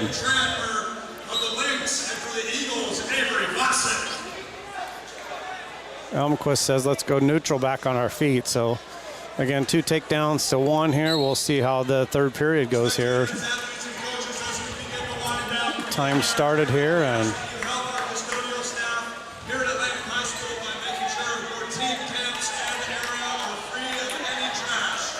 nice takedown by Schrader there, kind of a snap down. Tries to get the back exposed of Elmquist, and Elmquist doing a nice job, kind of really almost exposing, almost flat back there for Schrader. Schrader releases now, kind of locks back up, has the leg elevated and tries to reach forward here, and Elmquist doing a good job kind of bellying out there as much as he can, staying on that left-hand side, avoid getting turned, and Schrader's going to want to elevate that leg and continue to drive forward, get underneath the head here and try to get some back points exposed. So he did get some back. It is 11-4 now, a minute 13 to go here in the third period. Schrader got all the way to the semifinals and was upended by Eddie from Grand Island, Nebraska by a fall in 24 seconds. It was quick. I think even kind of shocked Schrader a little bit as he's working on back points here on Stannerson. Yeah, and Schrader's got the points already, I believe, awarded, unless he's going to get 4 more, but trying to get a fall here, and it's going to be tough. Elmquist doing a good job keeping that right shoulder up off the mat. Down to 35 seconds here in the third period now. Again, 11-4. Keaton Schrader with that advantage over Elmquist of Audubon. Yeah, Elmquist did a good job of fighting off of that. There's the wing again. He goes to kind of a half, gets off the side here, and is going to try to drive it forward. Elmquist doing a good job scooting the hips and kind of going down to his knees here. And Schrader's going to try to pull it back and drive forward, and we're down to 10 seconds here, and looks like it's going to end 14-4 major decision for Schrader. Can't really see the scoreboard. Maybe 18-4. Yep. Schrader will be your third place, and Elmquist of Audubon will be your fourth place finisher here at their 2025 Rollin Dyer. All right, we'll switch over to the championship match at 106 pounds now. Is Jacobs, Brennan Jacobs of Greene County in the finals. He upended Jackson Page of Alta-Aurelia, the number 1 seed, and he's wrestling the 2 seed, Blake Eddy from Grand Island, Nebraska. As Eddie had a bye, and then they made the decision to fall in the semis, and we're at it right now with 1:18 to go in the first period. Take it away, Cody. Jacobs kind of came from the middle of the pack here. 19-3 sophomore record as a sophomore, and Eddie again from Grand Island, junior at 10-4. Yeah, coming in, Brennan Jacobs at top seed. He was ranked number 9. In fact, the 2 ranked wrestlers are not in the finals at 106. That's how tough the competition has been here today. And Eddie riding tough here, and you can see him driving forward on the head. You do see him step over, Jacob step over the right leg there. Eddie does a nice job getting behind here and works on fighting leg. Just basically power half now, tries to suck him back a little bit. They're still wrestling in bounds here, and Eddie doesn't worry about riding too high. He must be behind the arms there and able to control Jacobs underneath there. You can see on the scoreboard there, between the towel boy and the referee, it's 3-0, 21 seconds here to go in the first period. So tight score, just a takedown here. Jacobs done a nice job avoiding any back points, and Eddie just really riding tough on top between the legs, and then kind of almost like a crossbody crab ride behind the shoulders and around the neck area. We do have a third place match going on right now at 113 with Pfizer and Orada from Skutt Catholic. Pfizer from Bondurant, Farrar, and Orada from Skutt Catholic, and it's no score there a minute and a half into the match. Back to the championship side. Yeah, he chose neutral here on his feet to start the second period. Eddie with a slide-by attempt there. Jacobs tries to get in on an outside single leg there, and both wrestlers on their knees there, and both wrestlers back up on their feet. Eddie with a lot of really nice motion, snap down, and able to get in on the legs there. Jacobs looks like they're going to go out of bounds, and they're going to come back to the center here just partway through this second period. 3-0 Eddie of Grand Island over Jacobs of Greene County right now. Really nice slide-by attempt there, almost too much by, and Eddie kind of slips past there. Both wrestlers come back together, front headlock tie kind of for Jacobs. Jacobs gets that broken, a nice slide-by Eddie there. Gets inside the leg, goes for a spladle, has a spladle locked up here, and it's going to be in trouble if he can adjust here. Shoulders going to be exposed, and the coaches are telling him scoot, scoot, scoot to the center, and basically shoulders will be exposed there. And there's no way to get out of that move. 57 seconds to go. He's got to try to hang in there. Yeah, if he can roll him through and get the shoulders exposed, or continue to slide his body out and get the shoulders exposed, either one. But there's not a lot of movement in this, and he can hold him there the whole rest of the period. So he had a takedown to make it 6-0, and then he's going to get some back points here. And you can see Jacobs kind of turning around towards the legs here now, and a good job. He gets a reversal here. So 4 near fall, and then 2-point reversal, make it a 10-2 match with 25 to go here now. And Jacobs tries to work on a half on the right-hand side and also peel that left-hand arm out almost into a chicken wing, and Eddie doing a good job there. Right on the edge of the mat. They're going to go out of bounds with 10 to go. The clock continues to run, stopped, 7 seconds to go. So Eddie from Grand Island will go back down in that bottom position. Jacobs covers that left-hand side. Kind of goes for a near side cradle, going to try to expose the back. And Eddie just kind of settles in and sprawls it out. But you can tell Jacobs is ready, still ready to go, still aggressive. He knows he's got 8 points to make up, and it looks like Jacobs here is going to go in the up position. So Eddie's got to watch out for that cradle. There was only 7 seconds left there, and he was able to lock up that cradle, near side or far side cradle, real quick. Jacobs now deep waist on that right-hand side, and Eddie seems to leave that left arm out a little bit. Has a chicken wing locked up here, breaks him back down. Going to walk around that head if he can get that opposite arm. Continues to drive into Eddie and gets him broken down flat here. And Eddie doing a good job circling the opposite direction and getting those back up to his knees here now. And I think his coaches are like, I'm not sure they stopped the match. They're going to go ahead and let the clock run. I'm not sure what is happening here. If it's possibly the clock was slow in starting. Well, and we saw that a little bit in the third place match. I think maybe it's been a long day for the scorers tables. And speaking of that, this cannot be done without these volunteers, Cody. And we've got 4 mats going, and it's really run smooth here today. There they got down to 1:20 in the clock of the third period, 10-2. Yeah, Eddie able to get up to his feet here. Jacobs right away drops in. Whizzer by Eddie there and grabs the leg. Eddie's going to try to probably jump out of here. And again, Jacobs has nothing to gain from this point. You've burnt 10 seconds off the clock, and you need 8 points. So you've got to get at least 2 pinning combinations where you can score that 8 just to tie it up. Under a minute here, we're going to go out of bounds. We're going to come back to the center. Coaches from Greene County are say, hey, get the arm out and maybe snowplow with the head in the armpit and grab the wrist, bring it out. Eddie up to his feet a little bit, and the left arm really controlled by Jacobs there as he rides on top here.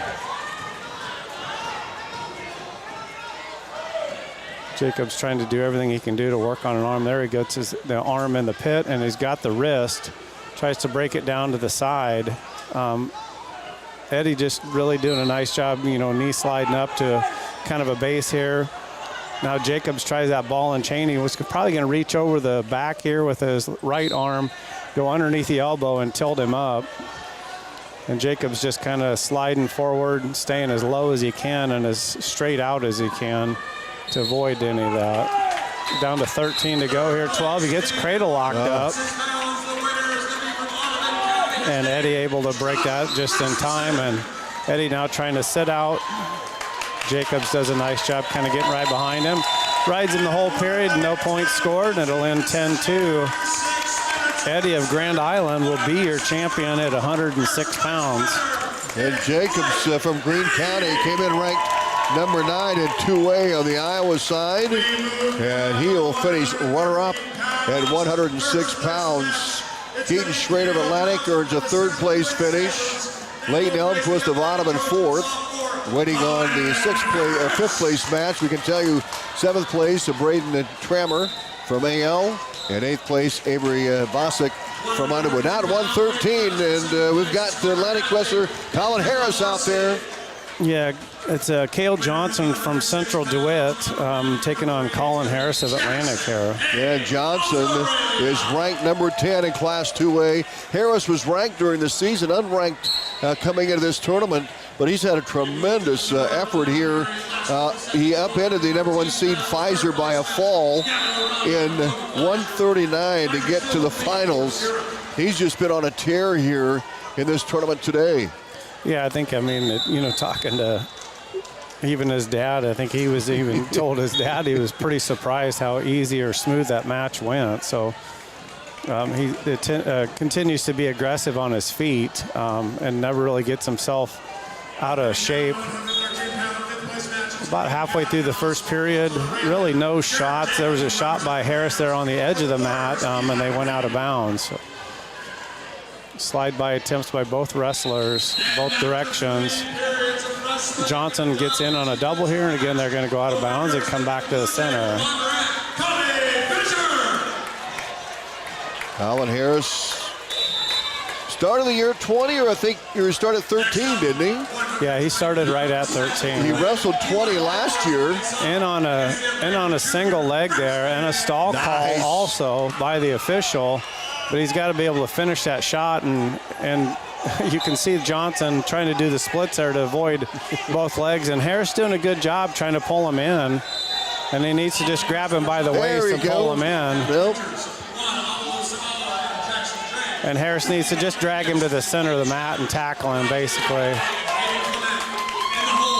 So 3-point takedown there. 3-point takedown there by Harris, and I'm not sure. It almost looked like the official also did a 1 point, so I don't know. He'd already been warned. Johnson had been warned for stalling once. Still, Harris had to drag Johnson from out of bounds, 3 times. He finally got it done with a toe in bounds. And now Harris will ride here, Cody, with 19 seconds to go. Yeah, Johnson up to his feet right away, does a nice switch and, uses that pressure to elevate into it. So makes it a 3-2 match here. Harris, if he can escape here and avoid that, and Johnson really going to be tough on top here, it looks like. He's got the right leg in and a lot of pressure on the chest area of Harris. Going to go to the second period. It looks like it's Harris's choice, and he's going to go the Atlantic down position. The hallmark Atlantic down. So Harris is down a set. 3-2 match again. Harris tries to a boot in there by Johnson. Johnson comes up with a power half here on the left-hand side. Has that right leg in. Harris stands up. Harris is reaching back for the hips, and Johnson just kind of holding on. And a lot of times this is called a potentially dangerous, but he's able to bring Harris back and stacks Harris up.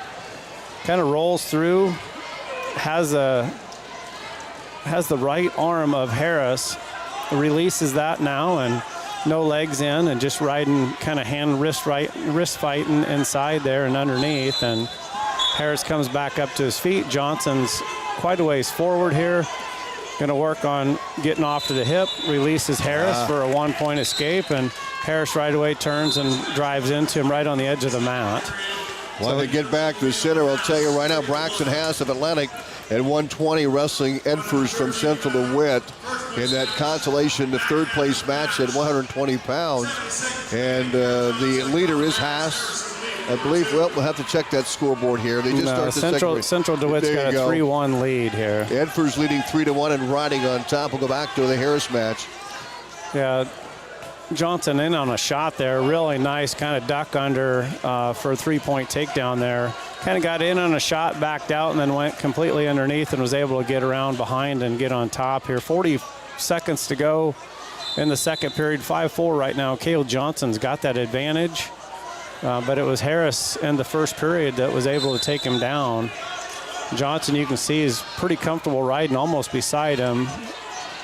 Has the right or left ankle of Harris kind of locked up there.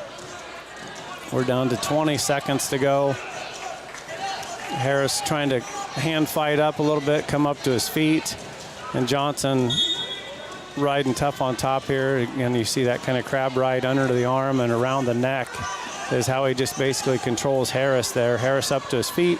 Johnson kind of sits back and slides back, pulls Harris back down a little bit towards his rump area, and we're going to end the second period. So it'll be Johnson's choice, and he's going to go down that bottom position. It's a 5-4 score here. And well, Harris can pretty much let him up and get a 3-point takedown at that point, unless he wants to ride, but well, he's going to have to either get some back points exposed or get the back exposed for points or release and get a takedown here. Exactly. And it looks like he's going to have a tough time riding Johnson. Johnson was able to get a reversal there in that second period. 1-point escape here, and now Johnson's got an underhook, and you can see him elevate that and go to a single. They're going to go out of bounds here, but a shot by Johnson there on the edge of the mat. So he's become a little bit more aggressive as the match has gone on. Edfors still leading Braxton Haas for that third place match at 120 with a score of 3-1. Back to the championship. Again, underhook there on the left-hand side of Harris. and he's got the right elbow of Harris tied up. He again slides by right to a single, kind of gets Harris off balance there and is able to get behind there for 9-4 now. 1:24 to go here. And Johnson again, pretty tough on top, riding both hands or both arms, puts the right leg in. Harris tries to set through, and they're going to go out of bounds and go back to the center with 1:11 to go here. Harris will go back down that bottom position. Johnson covers right side. Right away goes under the arm and around the neck on that kind of crab ride. Has the right leg in. Going to try to drive forward and get Harris broken down flat or work on a tilt here, and you see him drive forward here, and he's completely comfortable being out of shape or a little bit on the high side there out front, and with that leg in, he feels comfortable enough that he can push himself back up. You see him use his right arm quite a bit as he gets himself back in shape to ride that out. It's a 4-2 match now with Haas still trailing in the third period with 1:40 to go. So Haas has got to get a takedown here to take that lead. Harris able to kind of get behind him here. 9-6. He's going to go back down that bottom position. So takedown there by Harris.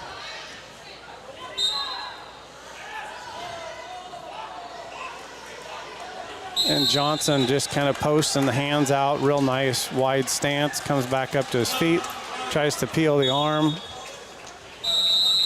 And again, the clock didn't run for probably 8 to 10 seconds. So I think you'll see the coach over there officiating, and 16 seconds left of the 120-pound third-place match. The winner is still 4-2. Edford leading Braxton Haas as they're just under a minute to go here in this third-place match at 120. Both wrestlers in a neutral position. Now Harris will... Harris is going to release him to make it a 10-6 match, and he's already been called for stalling, so he's got to watch out. I mean, if Harris continues to push in, it should be a stall call pretty quick. 2 seconds to go here, and a little bit of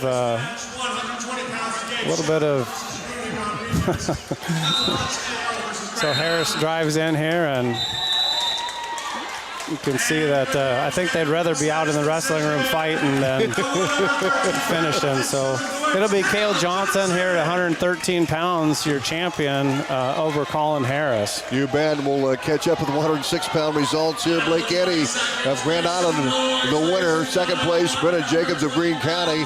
Keith Schrader of Atlantic finishes third. Lade Helmquist of Audubon fourth. Jackson Page of Alta-Aurelia fifth. Josh Gray of Sergeant Bluff-Luton finished sixth.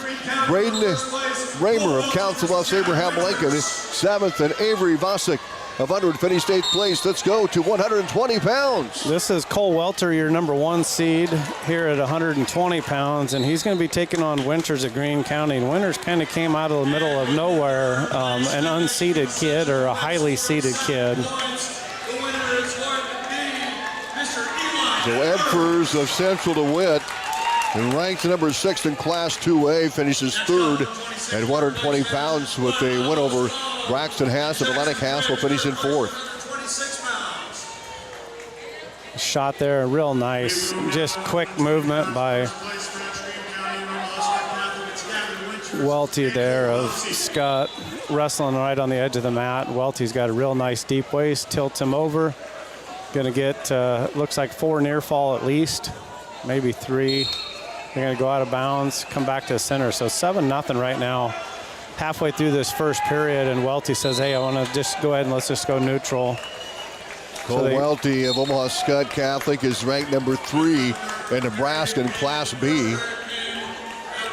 And I doubt that Winters of Greene County, coming out of the middle like that, it would be rated very high. Welty with a real nice single leg, goes opposite direction, kind of gets Jacobs on his, Winters sitting on his hips for another takedown to make it a 10-1 now.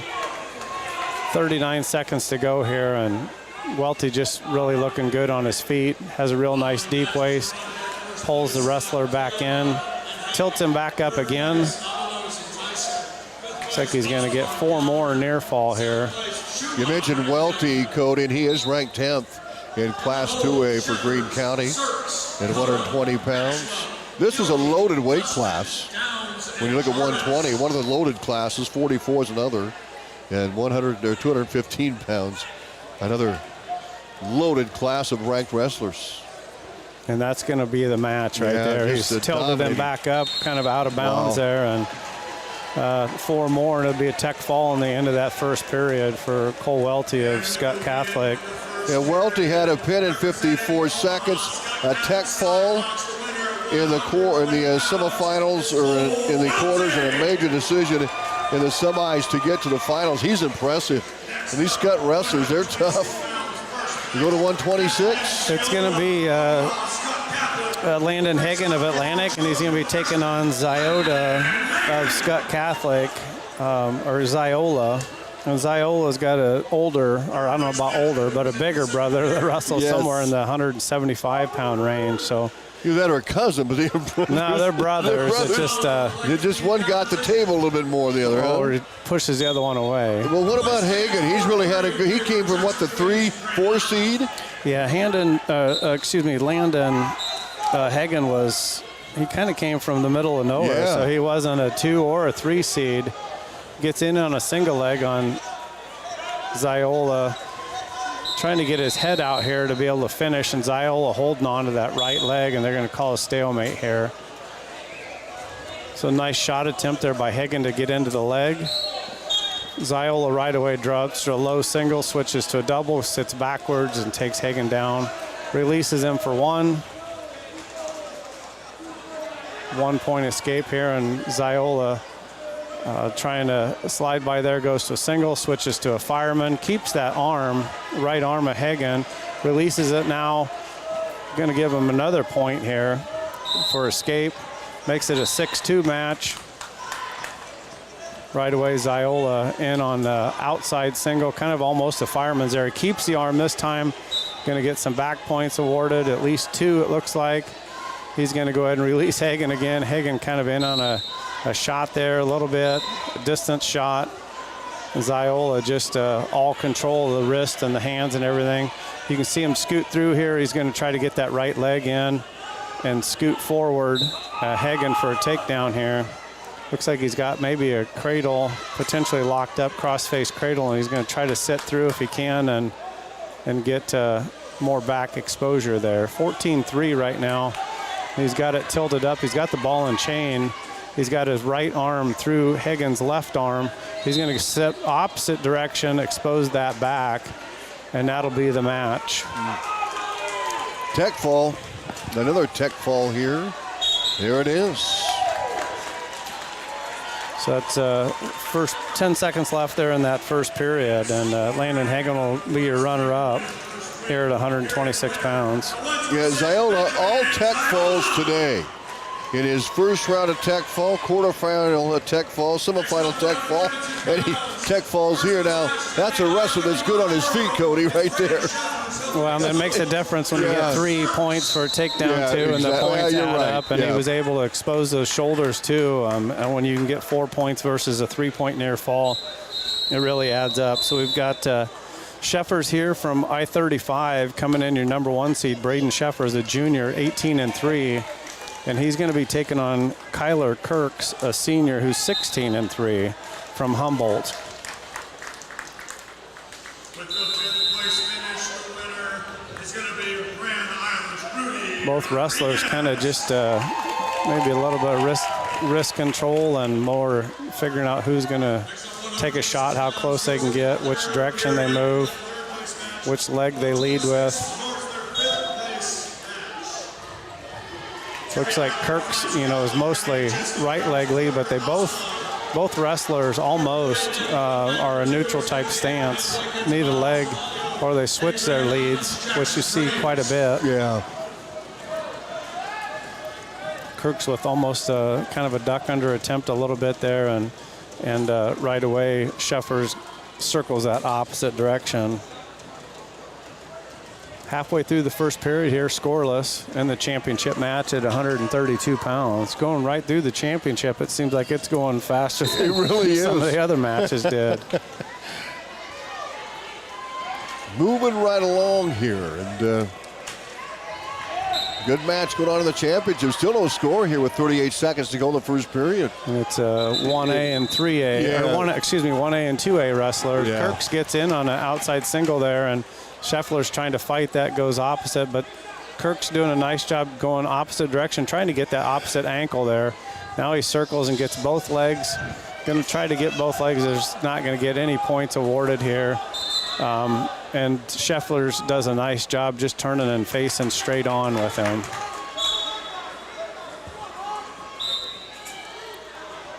Going to come back to the center with 12 to go here. First period. And we'll go to the second period and see whose choice it is.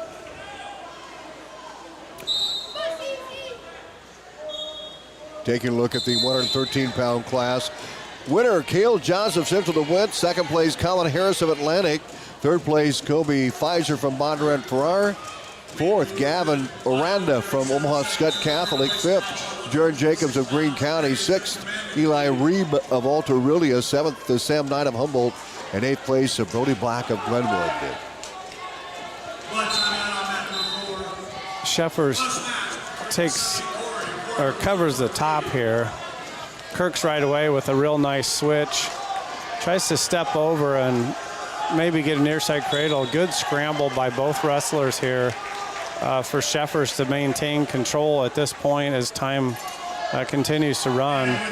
He's got the ankle of Kirk's and really nice hip pressure on the head of Kirk's.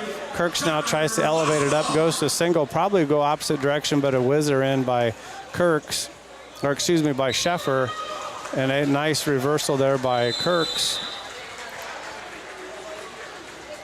And it'll come back to the center. It'll be Scheffer's down in that bottom position for I-35.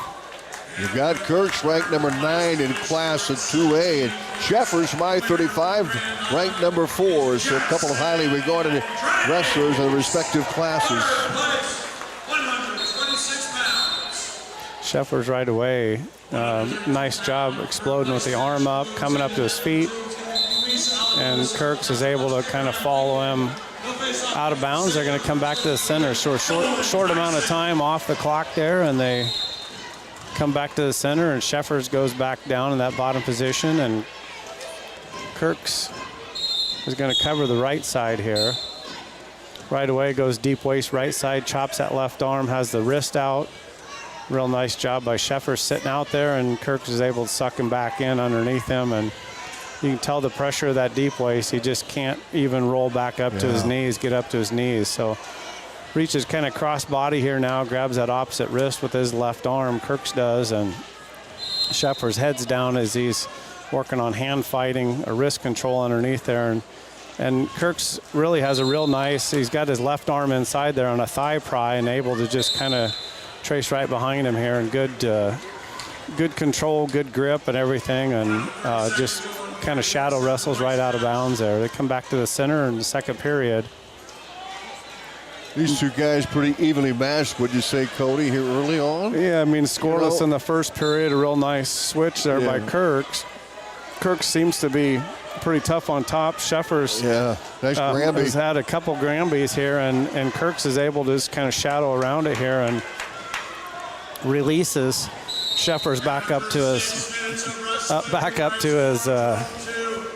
feet with 20 to go here in the second period.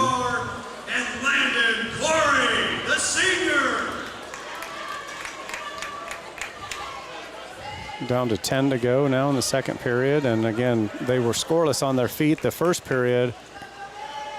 And we're going to go, looks like we're going to go to the third period here, and a double shot there by Kirk, but time expired. He kind of got his head in between the legs underneath there, and instead of off the side or not able to. Again, Scheffers does a nice job with his hips, keeping his hips in good pressure, good shape, I should say, and right there he did a nice job staying low. So Scheffers is going to go down now. for his choice. Kirks did that in the second period, was able to get a reversal.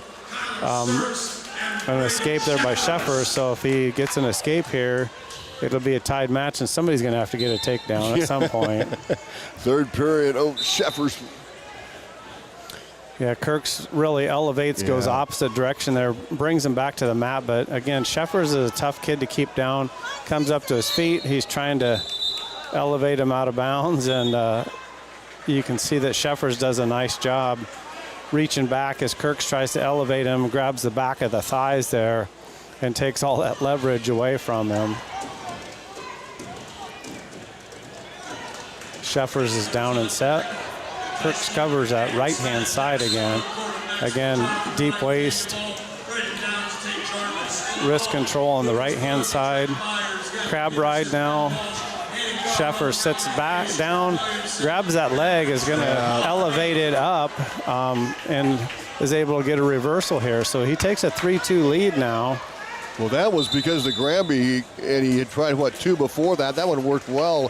Why did that work so well that time, Cody? I would say because Kirk didn't keep himself in good enough shape. He didn't have like the inside thigh ride there, and his hips got a little bit of a gap. And the other thing that Sheffers did was he was able to reach in between and grab the leg and elevate that leg. So Kirk's naturally would go back towards his back. So 3-2 lead here for Sheffers. A minute to go here, roughly in this third period.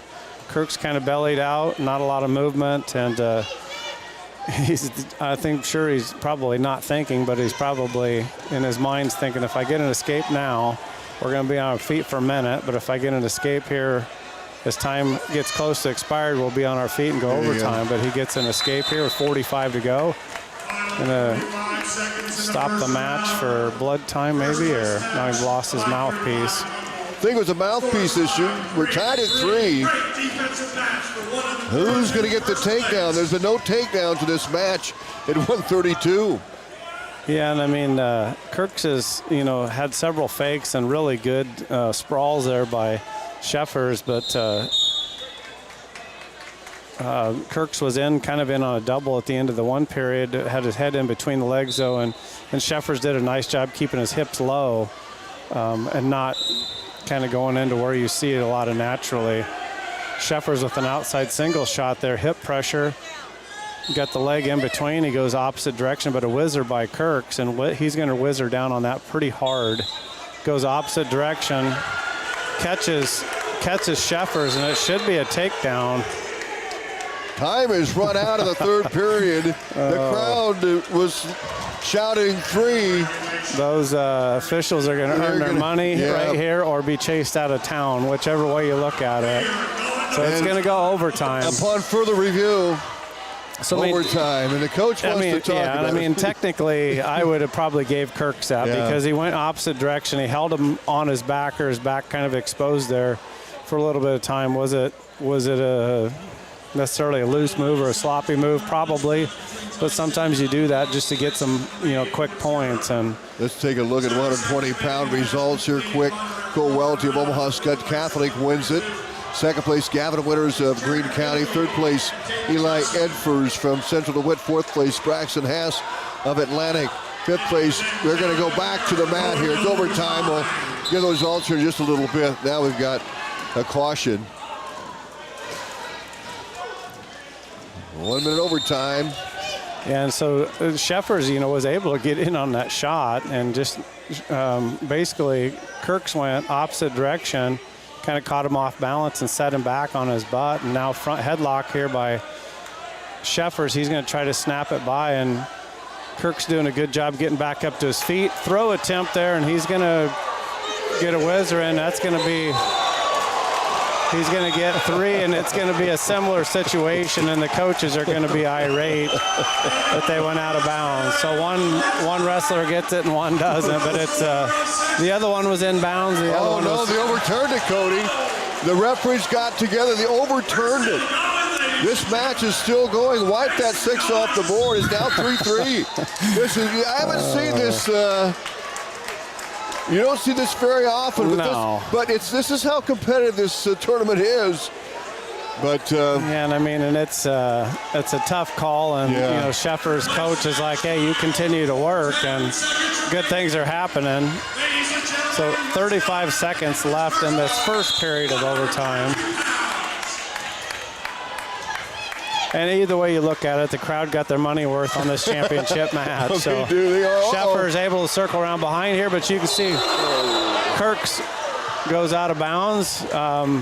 And Sheffer's, you know, unfortunately with the mat size here, he ended up landing on the wood here. So 20 seconds to go. Again, Sheffer's made quick work of that. Basically 15 seconds he was in, was able to kind of follow Kirks out.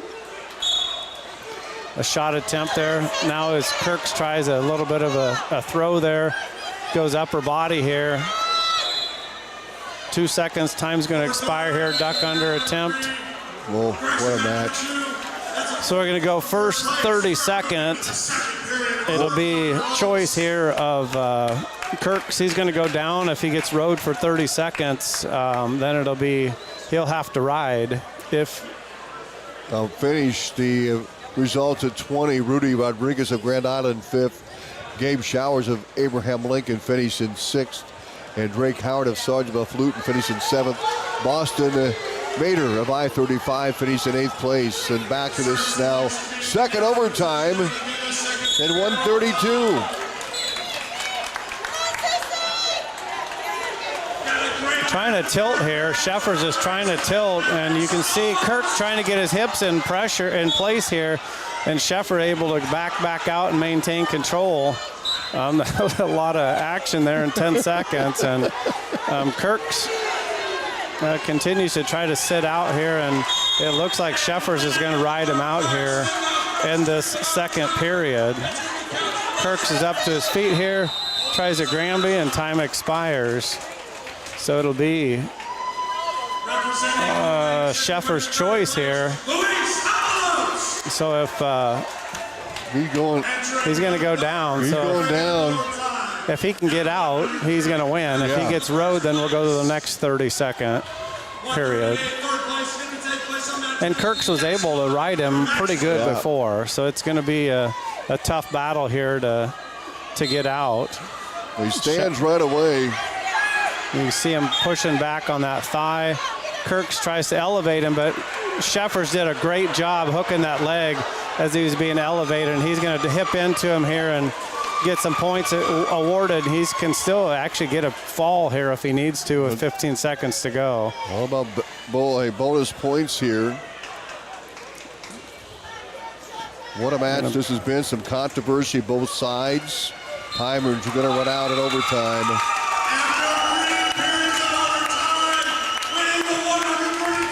So the rankings were, you said 1A number 4 and 2A number 9 or something like that? Yeah, 132. Kirks of Humboldt was ranked number 9 in 2A. Sheffers for I-35 was ranked number 4. So two really tough wrestlers there. Well, at 138, top seed Aiden Smith of Atlantic will step on the mat. Yeah, and these two met earlier in the Humboldt tournament, and Tice Clarkin threw Aiden, and Aiden was able to finish that, I believe, in the second period, winning by fall. So Aiden talked about, his pre-match, I guess, I'm not going to tie up, obviously, go any upper body with this kid, and I'm just going to continue to work on my feet, work on my shots. He goes to a single leg there, drops opposite direction. You can see Clarkin right away goes underhook here, and he's going to try to flip him over, and Aiden able to expose the back here, goes to a deep waist now. I wouldn't be surprised to see him go ahead and let him up and go takedown again, but maybe he will ride him out here and tries to go near side cradle. Gets him balled up here, and Clarkin trying to extend that leg, and Smith riding tough on top here. And Clarkin keeps that arm out front here, and so it's easy for him to peel it, lift it, either put it behind him or up over the top of him and turn and face, and that's exactly what he did for an escape. So 3-1, Smith was able to get into that single, kind of dumped it opposite direction. Aiden Smith, by the way, ranked 4th in 2A, and Tice Clark of Humboldt ranked number 12 in Class 2A. Yeah, we're down to 43 to go here, and again, Smith, a lot of movement. Clark on an outside single leg there. Real nice crossface, get in a scramble position here, but he's got the leg of Smith, and Smith reaching up over the top, to grab the ankles, trying to get into a stalemate situation. Neither wrestler really advancing at this point, and they're going to call it. Yep. So Clark unable to get in on a single, elevated it up, and Smith did a nice job reaching over the back to create that stalemate. So 17-15 to go here in the first period. 3-1 right now, Aiden Smith with that lead.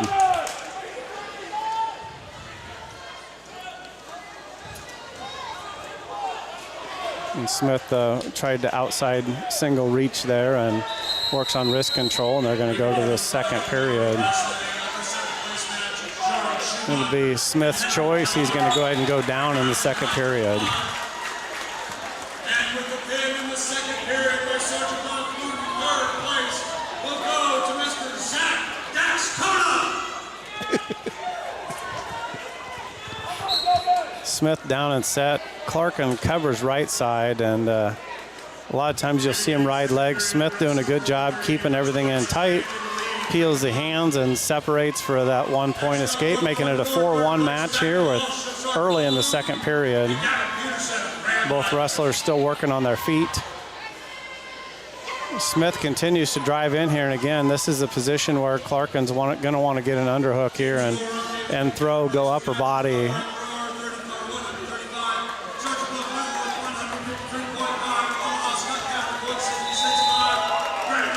Working on wrist control. Both wrestlers, you can see their heads kind of head to head. You don't see one to the side or one underneath here. So they try to keep both of them are keeping themselves in good position from that standpoint. And a little bit of, again, wrist fighting and everything. Collar tie by both now, and Smith, again, tries to go outside single quite a bit there. It's a comfortable shot. It's easier than getting underneath somebody, maybe, and getting in a scramble position. Wrist control here by Smith. Now he goes underhook to almost a high crotch to the opposite leg, and that's something you want to see from your wrestlers as senior is if I'm going to the left outside single over and over and it doesn't work, I need to go opposite direction and try to catch him off guard, but he goes right back to that outside single. Keeps that arm almost like a fireman's, has Clarkin exposed here. He's going to get a 4 near fall, and he's taking his time settling in, tightens it up. Probably going to switch it to a headlock here. You can see him going underneath the head now, or underneath the arm around the head. He switches to a headlock. He's going to squeeze it, elevate the 9 seconds left here, and he ends up getting a fall. Aiden Smith continues to chase that 116 school record for pins, and he gets one of the championship here today. We owe you a station identification. We're back right after this. SWI Atlantic, a proud part of Heritage Communications, KS 95.7. Welcome back to the Rollin Dyer Wrestling Tournament. 144 pounds we go, and Aiden Smith of Atlantic picks up the title over an opponent he's faced before, but he really wrestled well, Cody, and was patient and got it done and got a pin. Now we go to 144. When you see that as wrestlers get older, they know that it's not always about scoring a bunch of points. It's about maintaining control and controlling the match or the pace of the match. This is Lucas Bose of Underwood, and he's taking on Byers of Council Bluffs AL right away. Bose in on a shot, and you're looking back at Bose, his last match, he wrestled Peterson from Grand Island, and it was a 4-1 decision. So for him to come out right away here and get a takedown, and it looks like probably 4 near fall. He's jumping out to an early lead here. I'm not sure if they gave any back points or not. Must not have. Yeah, there's another really heavy weight class here today with a plethora of ranked wrestlers. Bose from Underwood ranked to number 6 in 1A. Well, and Byers, you know, he's just a freshman for Council Bluffs AL, so coming in here at 144, he ups.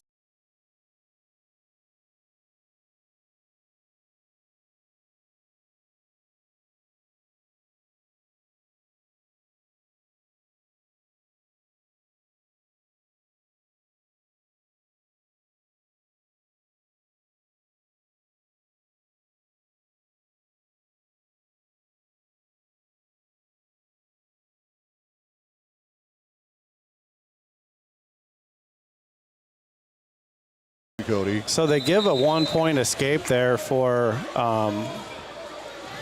Byers, you know, of Council Bluffs AL, and again, he had a near side cradle on Bose, was out of bounds. Bose right away goes to a single, does a really nice trip, catches Byers again, and just too much muscle or movement there.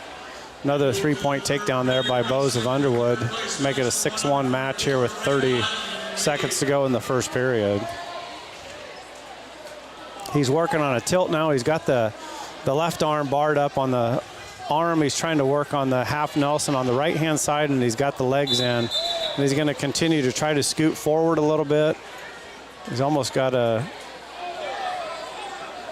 see him drive forward here, and he basically exposes the shoulders of Byers, and is going to get, looks like, at least 2 near fall to make it an 8-1 as time expires here in the first period. So both wrestlers, you know, Bose looking good on his feet. Byers able to get that escape, or excuse me, not Byers. Yeah, Byers, but he had a near side cradle there. Unfortunately, he was just out of bounds, but did get the 1-point escape out of that. So Bose will cover top here. Byers is down and set. Bose covers left-hand side.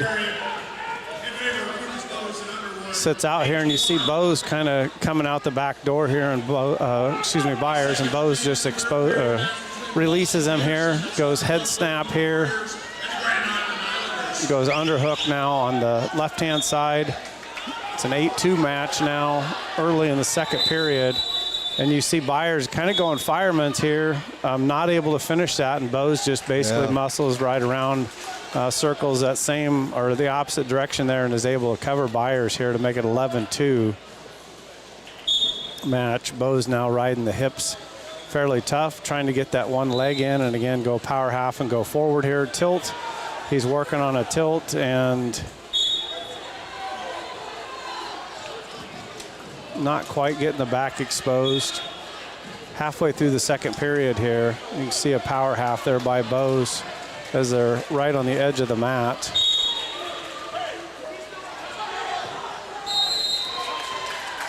When you talk about Byers at Trenton, 19-3 coming in, so it wasn't like a surprise, but this was a loaded class, thus he was not seated very high, but he's had a good year so far, and he's won 19 out of 22 matches.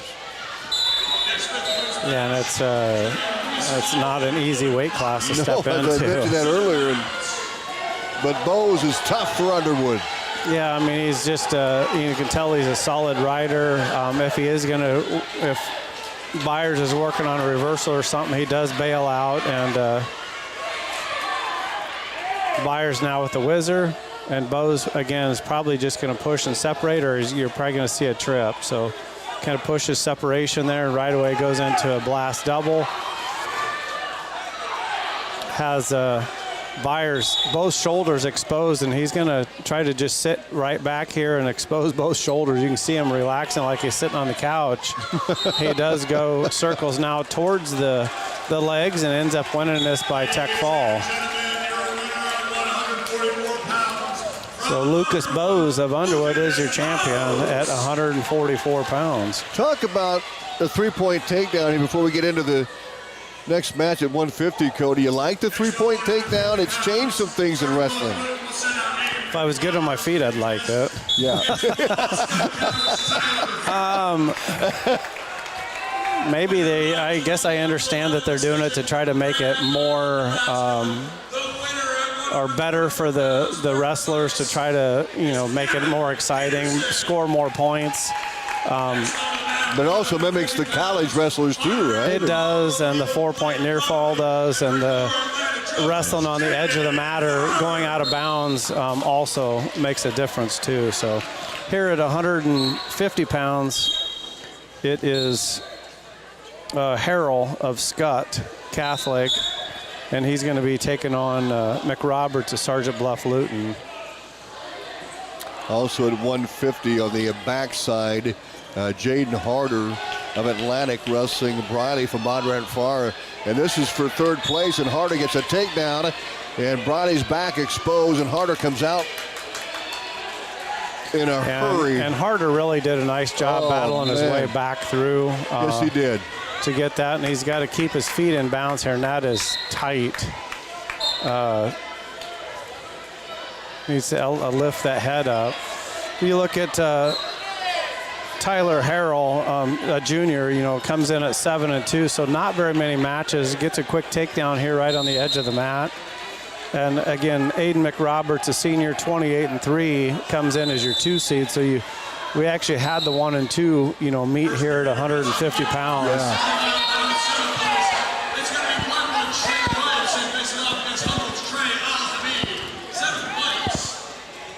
And Carrol, really, he's tech-falled his way all the way into the finals. I know. McRoberts has also pinned his way all to the finals. So, but like you mentioned, we're seeing more tech falls because of the 3-point takedown. Yeah, that and the shoulders exposure, I guess. But Carrol right now is able to keep him basically flattened out and kind of doing what he wants to do on top. He's trying to tilt, just needs to tighten maybe his hold up a little bit. It looks like he's almost got like a double chicken wing, and you see him really using his knees and all of his body the way that he needs to, and he's trying to use that leverage now. He goes to kind of a near side cradle, reaches across the arm, tries to go ball and chain if he can hook that elbow up. McRoberts really bellying out here, and time's going to expire, so we're going to go to the second period. 3-0 right now. Carrol of Skutt Catholic with that advantage. It'll be McRoberts' choice. He's going to defer, and Carrol's going to go back neutral on his feet again. They've also made some changes, Cody, with the out-of-bounds rule, too. We can discuss here in a moment. That's been a big difference, too, in these matches. Keeps the match going a little bit longer, a little quicker. Yeah, you need to, be able to circle in, and as an official, if I was an official, it would be difficult for me to decide, is a kid just pushing to try to get free points, or is he actually being aggressive? So Carrol there with a real nice slide-by attempt is able to hook that inside leg, has the back or shoulders exposed, and he's going to go out of bounds. So no back points probably awarded, but another takedown to make it a 6-0 match right here. And Carrol says, let's go back on our feet again. I'm kind of liking this. So it's a 6-1 now. He releases McRoberts. McRoberts comes, they both come back to the center here, and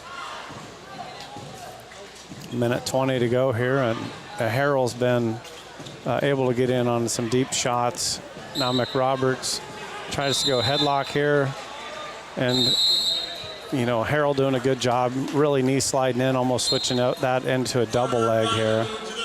Goes collar tie left side, inside control on the left side of McRoberts on the arm. Does a slide by, able to circle right back behind him here to make it a 9-1 match. Halfway through the second period, and Carrol's like, he's purposely trying to get a stall call. McRoberts has got the right arm tied up, and Carrol kind of sits up like he's riding a bull and lifts his arm up a little bit like, what am I supposed to do? And draws the stall call. Looks like he's got cross-face cradle now almost, and McRoberts comes back up to his feet. Looks like Carrol's going to release him here. 27 to go, 9-2 match. McRoberts kind of drops down to a knee, and Carrol just continues to move forward, small little steps. And again, he's collar tie McRoberts, though, with a single leg shot there. Catches catches Harrell. Harrell trying to keep McRoberts in tight there and going to create a stalemate. Harrell cannot, or McRoberts can't get his left arm out, and time's going to expire.